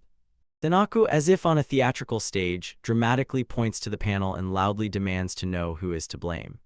This magical girl proudly raised her hand and without a hint of shame confessed, it was me who overslept. It turns out that the enthusiastic guy did the same, but the magical girl denies it. She says the phone died and the alarm didn't go off. Next on the board of shame, I lost my wallet, and the soldiers started sweating like mad. And here emerges the player's mistake. He bet on the wrong horse because he filled out the coupon incorrectly, a real degenerate moment. Sanako explains her logic. By the method of elimination, it turned out that this mistake in the gambling game had to belong to him. With a devilish smile, she exclaims, finally, the time has come for the main event, Botan's failure. This magical girl is completely scared, tensely waiting for some crazy answer that is about to be heard. Botan, meanwhile, is calm as a cucumber, as if whispering, come on, make your chaos. Our poor soldier stands in utter confusion. He doesn't understand why everyone is so worried about one, in his opinion, simple question. Tanaku, with a gesture bursting with pure uncontrollable joy, is ready to show the world Barton's answer. And on the screen appears his biggest mistake: heart failure, and nothing more. Everyone in this frame just loses their heads and asks in amazement, is this some kind of sick joke? But Barton is called to explain how he could look so calm in front of the guy who just confessed that he died. This magical girl desperately looks for an excuse, holding on to the hope that it's just a sharp joke for the stream. But our guy, laughing, confidently says that it's completely real and even shows evidence to prove it. Then he, as if casually, offers them to look at a photo of his real torn-out heart and indifferently says that he feels better. We are shown a short flashback. He just pours potion on his chest as if that could fix the whole matter with the missing heart. When asked why he has the photo, he said he documents his adventures, and Tanaku instantly and sharply called it psycho behavior. Then he admits he keeps the old heart in a jar, like an exhibit showing the scar would be strange. Tanaka just explodes, "So am I crazy here?" and the whole frame, as if in unison, answers yes, no, now it's their shared trauma. Finally, this passionate player asks the millennial question, how can Barton be so indifferent to having his heart torn out? In his world, Barton says that deadly wounds are just another ordinary Tuesday in the dungeons. And then he begins to tell about that fateful day when he went on a small expedition. At the threshold of a dark, ominous cave, a classic start to any bad day. In memory, we see how he rushes, escaping, and a crowd of monsters right on his heels.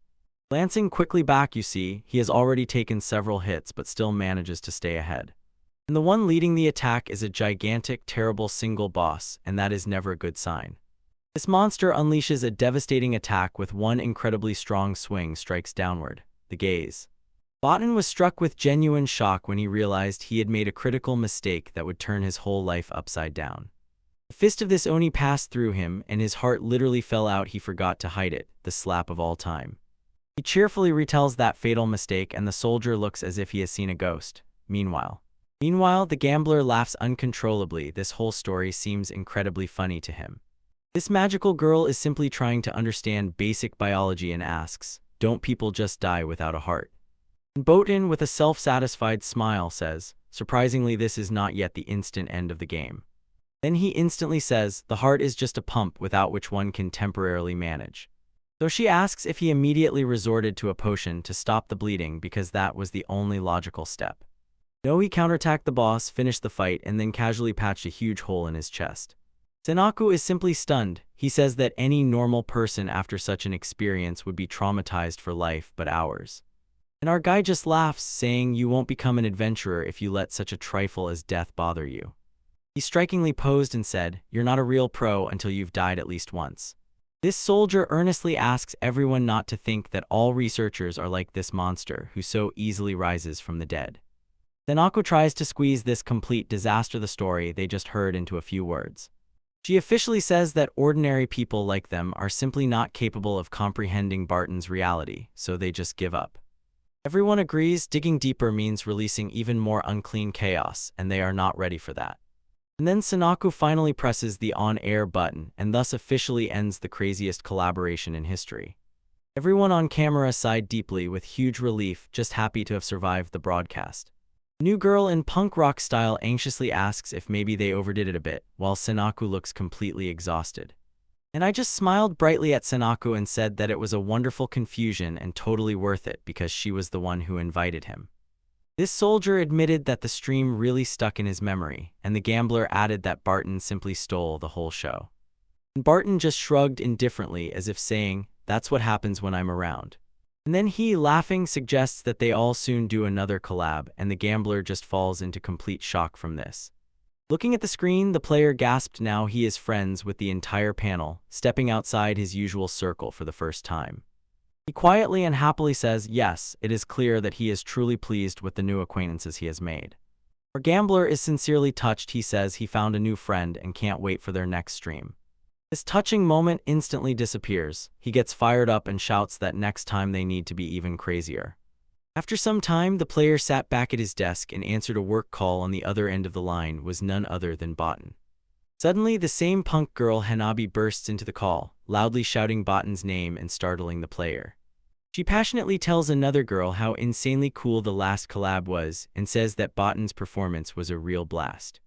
The other, quiet girl with pigtails looks up from her book and appears completely confused by this conversation. Now she is in total panic, almost shouting, demanding to know what video Linky is preparing and what is going on here at all. Hanabi, with a wide smile, admits that she just wanted to see their reactions live purely for fun. The girl with braids is already completely losing it. She screams and demands to know when the stream even started. And in the next shot, Barton's solo stream, he gladly welcomes viewers to the long-awaited cooking segment. He is live right now from his new home studio and says that this is the very studio from that infamous collaboration. After a cute loading screen, the scene smoothly slides into his brand new kitchen. Standing in a shiny professional kitchen, he smiled and announced that today's menu is a simple egg dish. And by simple, he means an egg the size of a damn watermelon. The chat just explodes. This giant egg is a real monster drop, and viewers are already racking their brains trying to guess where it came from. It turns out it came from the hegemonic cockatrice, and he even adds a photo of this terrible creature. Then he addresses the audience, holding the giant egg like a proud father, and asks what should he make from it. With a devilish smile, he says he will cook a classic fried egg on toast, the breakfast of champions. This instantly ignites a fierce debate in the chat about the proper seasoning for eggs, a true holy war. Then Botan, as if he doesn't care, adds fuel to the fire and starts a completely off-topic argument about snacks. Having tasted the chaos he created himself, he switches back to the cooking stream on his laptop. On the table, as if before a small miracle, the ingredients are laid out: monster egg, bread, margarine, and a few simple seasonings. Raising the margarine, he looks as if he is about to ask the audience another provocative question. He quietly added that butter is also an option, it's just a matter of taste. And then he asks how many people actually prefer margarine and again stirs up a hornet's nest. Boiling from the heated verbal war, the chat officially nicknamed him the incitement machine. Finally back on track, he takes a knife and cuts a ridiculously thick slice of bread. He starts by stuffing a few ridiculously thick slices of bread into the toaster oven to give them texture. Next, he takes out a huge wok that seems to be blazing with heat for the main event, the fried egg. Instead, he lifts a fresh tub of soft margarine instead of cooking oil. With a truly wild smile, he asks the chat how much they think he will use. And then he throws a whole brand new bar into the frying pan, and the chat is already shouting about calories. The nerd calmly talks about his special way of cooking this egg, and it turns out it's not just frying. He actually uses an internet life hack. He pours hot oil on the egg while it cooks. For some reason, he is now in a bird mask and is straining his memory for that exquisite European name. This margarine became a boiling pool of liquid death, and he says it looks good. The oil is ready. He carefully lowers the heat on the stove. Finally, the moment has come to put the monstrous egg on the frying pan, and the whole chat holds its breath. He gently lowers the egg so as not to splash the liquid hot edge around. The giant egg slaps onto the frying pan with a majestic sizzle, and the chat explodes with delight. He enthusiastically explains, this pouring method is the secret to a perfectly runny yolk. In the small diagram, you can see how hot oil is poured on top with a spoon, and the dish gently finishes cooking without overdoing it. For such a giant egg, he says, there is no other way, either raw on top or burnt on the bottom. His final dish is served with toast sticks, salt, and pepper, a breakfast that could kill the weak. He admits that such an amount of calories is practically a war crime, but tells everyone not to worry. Because he is a traveler, he can gulp down a potion of health in one go and nullify all fat problems. Then he tells his viewers that they can eat like this too, they just need to fight monsters every day. He says that for adventurers, both men and women, eating competitions are almost like a national sport. He says, like in Minecraft, you constantly gather resources in a ruthless world, so you have to eat. Only tasty food prevents your sanity indicator from falling to zero, and zero is death itself. When you find yourself in a life-and-death battle with a monster, the body simply starts accumulating energy. And Barton, without hesitation, decisively dispels the common myth about explorers like him. Look, athletes are bound by rules, weight categories, and a bunch of physical limitations. But for an adventurer, it's a real mess. Everything is allowed here in the most literal sense of the word. They take any weapon in their hands, push their bodies to insane limits, and just endure. So their bodies are tuned to only one thing: to survive at any cost. Thus, his idea of health lives on a completely different wavelength than that of an ordinary person. He seems to encourage the chat, don't worry, you are not eating it, and they just respond, well, all right. After the biology lesson, he grabs a knife, finally ready to sink his teeth into his masterpiece. He dips a piece of toast right into the huge golden yolk, and the chat explodes with admiration. First bite is pure bliss. He is simply delighted by the incredible taste. This rich, concentrated flavor of the yolk is a true full-fledged dish by itself. The taste of the yolk is so powerful that it simply drowns out the margarine which sits on its throne like a king. And then suddenly bursts in a sharp bite of black pepper, another layer in this culinary chaos. For the main moment, he places the whole egg on a piece of toast and impatiently prepares to make a sandwich. He bit off a huge piece, wildly enjoying the crispy toast and the rich runny yolk, the perfect combination. Even the egg white is perfectly cooked, crispy and soaked with that incredibly tasty margarine flavor that seems to clog the arteries. He assures that this is not a dessert at all, it is a real, hearty and spicy dish by itself. He says that it is like the concentrated taste of dozens of eggs gathered into one perfect yolk. The guy is fully immersed in this moment, savoring every bite. He barely managed with everything only thanks to the natural taste, but now it's time for phase 2. Pulling out a bottle of soy sauce, he is ready to give the sauce faction their moment of glory. With a huge smile, he exclaims that it's time to change the taste and simply pours the egg to the top. The soy sauce gathers right in the very heart of that wonderful liquid yolk. Like a masterpiece, he raises this new creation the perfect combination of salty and rich flavor. The second wave of taste hits with such force that his brain seems to melt from pure bliss. His chat is buzzing. He is too busy with a religious experience to properly respond about the food. Meanwhile, the quiet girl with braids suddenly remembers. Botton's premium video finally comes out today. She opens his channel, her heart pounding, about to click on the dungeon vlog, and the joint viewing stream begins. On the loading screen, a message suddenly appeared. Waiting for no one else, Hanabi must join the team. And instantly, Hanabi explodes onto the screen with her signature energetic intro. She happily confirms that today, as promised, the big joint viewing everyone has been waiting for will finally take place. Her stream is already packed over 21,000 viewers from all over the world, all ecstatic with anticipation for the vlog. Hanabi launches a light salute and quietly admits that she is a little scared of how little she actually knows about life in the dungeon. Settling in, she says that Botton himself requested this, but she has no idea what they are about to see. She thinks this is a good way to tame all that wild and unpredictable attention pouring onto him. As soon as you get to know that nerd, your stats instantly skyrocket. He already has over 25 million subscribers. Chat immediately attacked Botton, saying he arranged all this just for the views. The girl with braids just stares gloomily ahead. Let the haters say whatever they want. Turned out she had no choice. It was a colleague's request she simply couldn't say no to. She knows she is just a fox holding back the power of a tiger, and she is the first to admit it. In fact, she is preparing for the fire war, a clenched fist. She is waiting for the inevitable chaos. She's going to go through a furious storm of hatred and turn Botton's huge audience into her fans. He raised a finger to explain the main rules of watching together. She calls everyone to open the vlog on their screens because she herself can no longer show it a second time. Suddenly, she sees that there are over 50,000 people in Botton's waiting hall, and she is overwhelmed by terrible panic.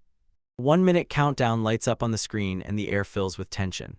His stream starts with a warning about intense footage, and surprisingly, it sounds professional. Next appears a cute retro loading screen, as if straight from an old RPG. The vlog finally begins. The camera shows a hand in the sand, and Barton, surprised, asks himself if he is recording. He casually throws his premium viewers a calm good evening, as if it's just another Tuesday. And then he drops a bomb, says he is on a tropical beach inside a dungeon, and Pigtail's mind just broke. Our guy decided that standing is boring, so he calmly headed to the water to finally get down to business. He made a strange gesture with his hand towards the ocean, and everyone froze, confused, not understanding his plan. And then he parts the frickin' sea like a modern Moses, revealing the ocean floor. This pushes the girl with pigtails into a wild scream. She simply cannot comprehend what she is seeing. Her chat explodes simultaneously. Pure worship and wild, frantic astonishment resound. Pigtails panically spams no no no, her brain completely fried from what she just saw. She desperately clings to the thought that this is just incredible CGI, it can't be real, right? Meanwhile, Hanabi is gripped by a chilling shiver from sudden deja vu, as if she has already experienced this. Another girl froze in horror, finally realizing the true scale of this event. It reminds her as if she is watching disaster videos on the internet. A feeling of absolute, overwhelming power envelops her. In the video blog, the parted sea thunderously closed, and Barton announced that the war officially began. Then he turns to the camera with a sly grin and, as if indifferent, says that there is an enemy here who came to kill you. Pigtails instantly becomes alert, stunned by his casually thrown statement about danger. The ocean itself begins to swell and bubble, rising into a gigantic unnatural hill. Suddenly, from the very depths bursts a colossal monster, a giant aquatic sea slug. Our heroine is now shouting at her monitor about the impossible physics of it all, demanding that it finally look at reality. Cute Chibai Button suddenly jumps onto the screen to quickly tell about today's target, of course. He introduces us to Yumi Furashi, a giant astral monster emerging from the sea water, essentially a sea slug the size of a kaiju. She almost goes crazy at how effortlessly he explains everything, while Button just smiles as if he knows it all. Two huge walls of water now hold the giant slug suspended in the air. Chibibot. Button says he is literally summoning rain from the ocean, and Pigtails just yells at him, "Get to the point already." Defeated, she hangs over the table and admits, even her simple brain now understands what is happening. It dawns on her, if a monster of such size falls from the sky, the impact will be a real catastrophe. But Button only smiles slyly and announces, the taming of the giant monster begins as if it were a simple game. One measured step forward on the bare seabed, and he is ready to start the fight. Button lays out his plan: the first option, run, because one hit means instant death. But the usual response turned out to be useless, so he chooses the second option and decisively parts the sea again. With a wild smile, he rushes straight to that watery abyss he created himself.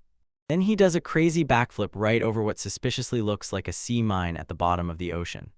Pigtails explodes with a scream at her monitor. She simply cannot comprehend his absurd logic. This giant snail monster now just sits at the bottom of the sea, as if in complete shock. Like a true supervillain, Button summons several energy spheres and calls the kaiju to play. He is literally rushing over the water now, dodging lightning bolts, while Pigtails just watches him die. He howled again. Button struck the ground with his fist with incredible force. Suddenly, the video instantly switches. He appears in a fancy outfit and cheerfully says goodbye for today. And then he even has the audacity to ask everyone to like and subscribe if they enjoyed that chaos. Two tiny chibi versions of him wave goodbye, and the chat just goes crazy over this cliffhanger. Pigtails froze, staring at the screen, completely stunned after that crazy, feverish vlog. Finally, she snaps and, unable to contain her rage, calls the bot a complete idiot because of his confident farewell at the end. Meanwhile, another streamer plops into a chair, confused and unable to comprehend what he just released into the world. Hands hover over the keyboard. He knows for sure that this content is too intense for a regular stream. The last chaotic shot, Barton stands in the middle of a sea of flames making peace signs. Elsewhere, other girls froze in complete shock. They knew this video would cause a huge uproar. Suddenly, a completely new girl with blonde hair appears and loudly exclaims that from now on she places all her faith in the bot.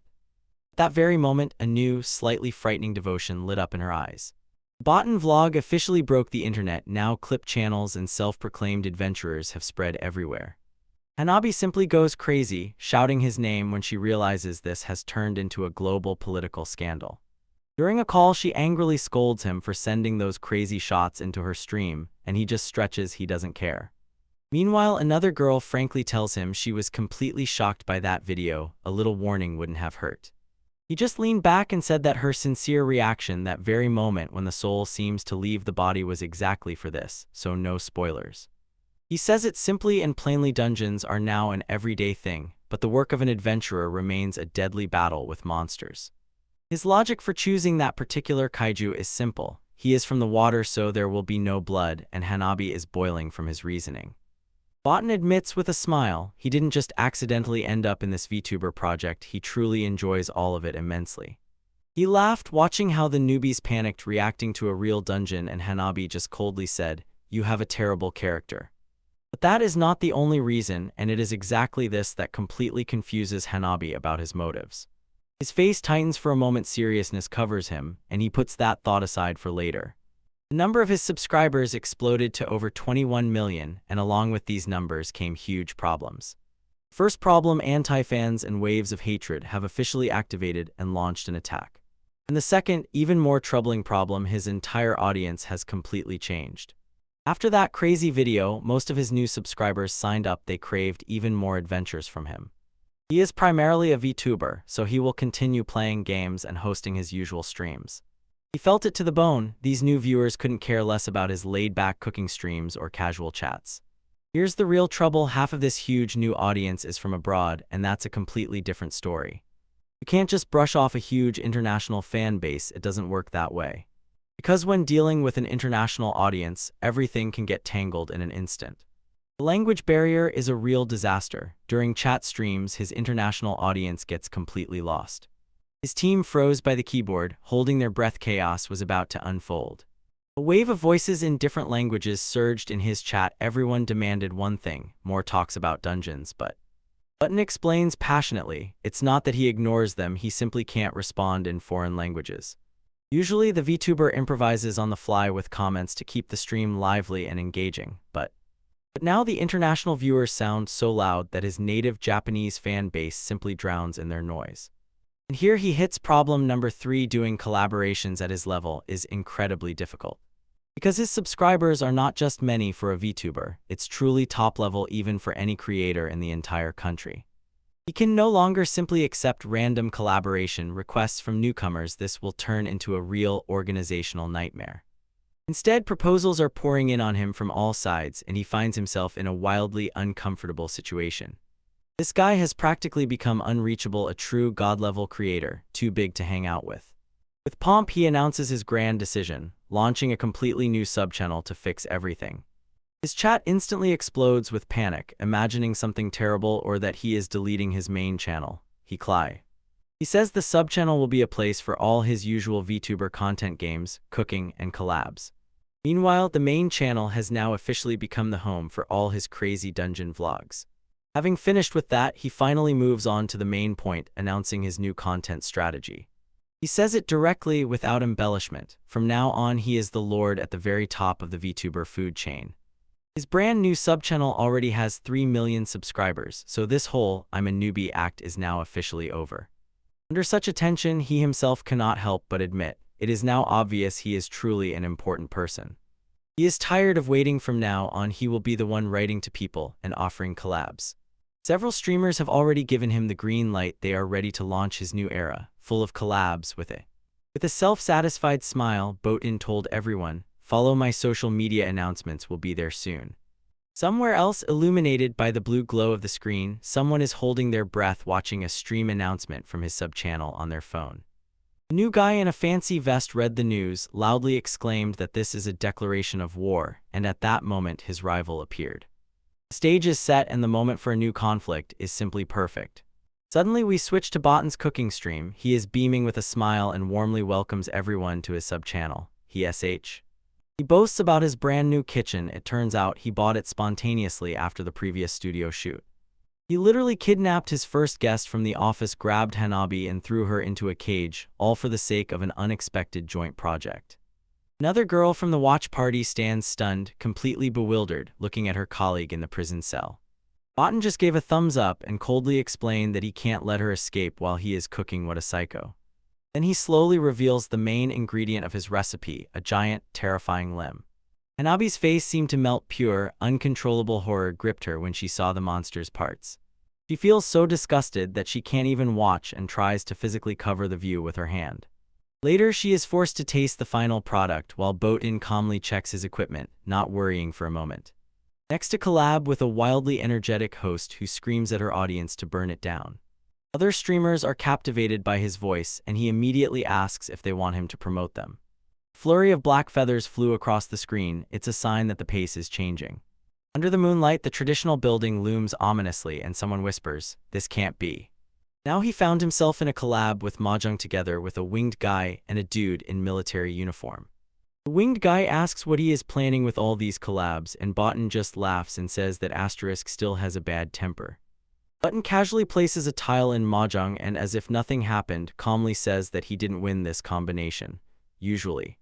The winged guy thinks thoughtfully, imagining finally achieving his long-standing goals, and that dude in dark glasses just smiles and says that he is a big fan of this unstoppable ambition.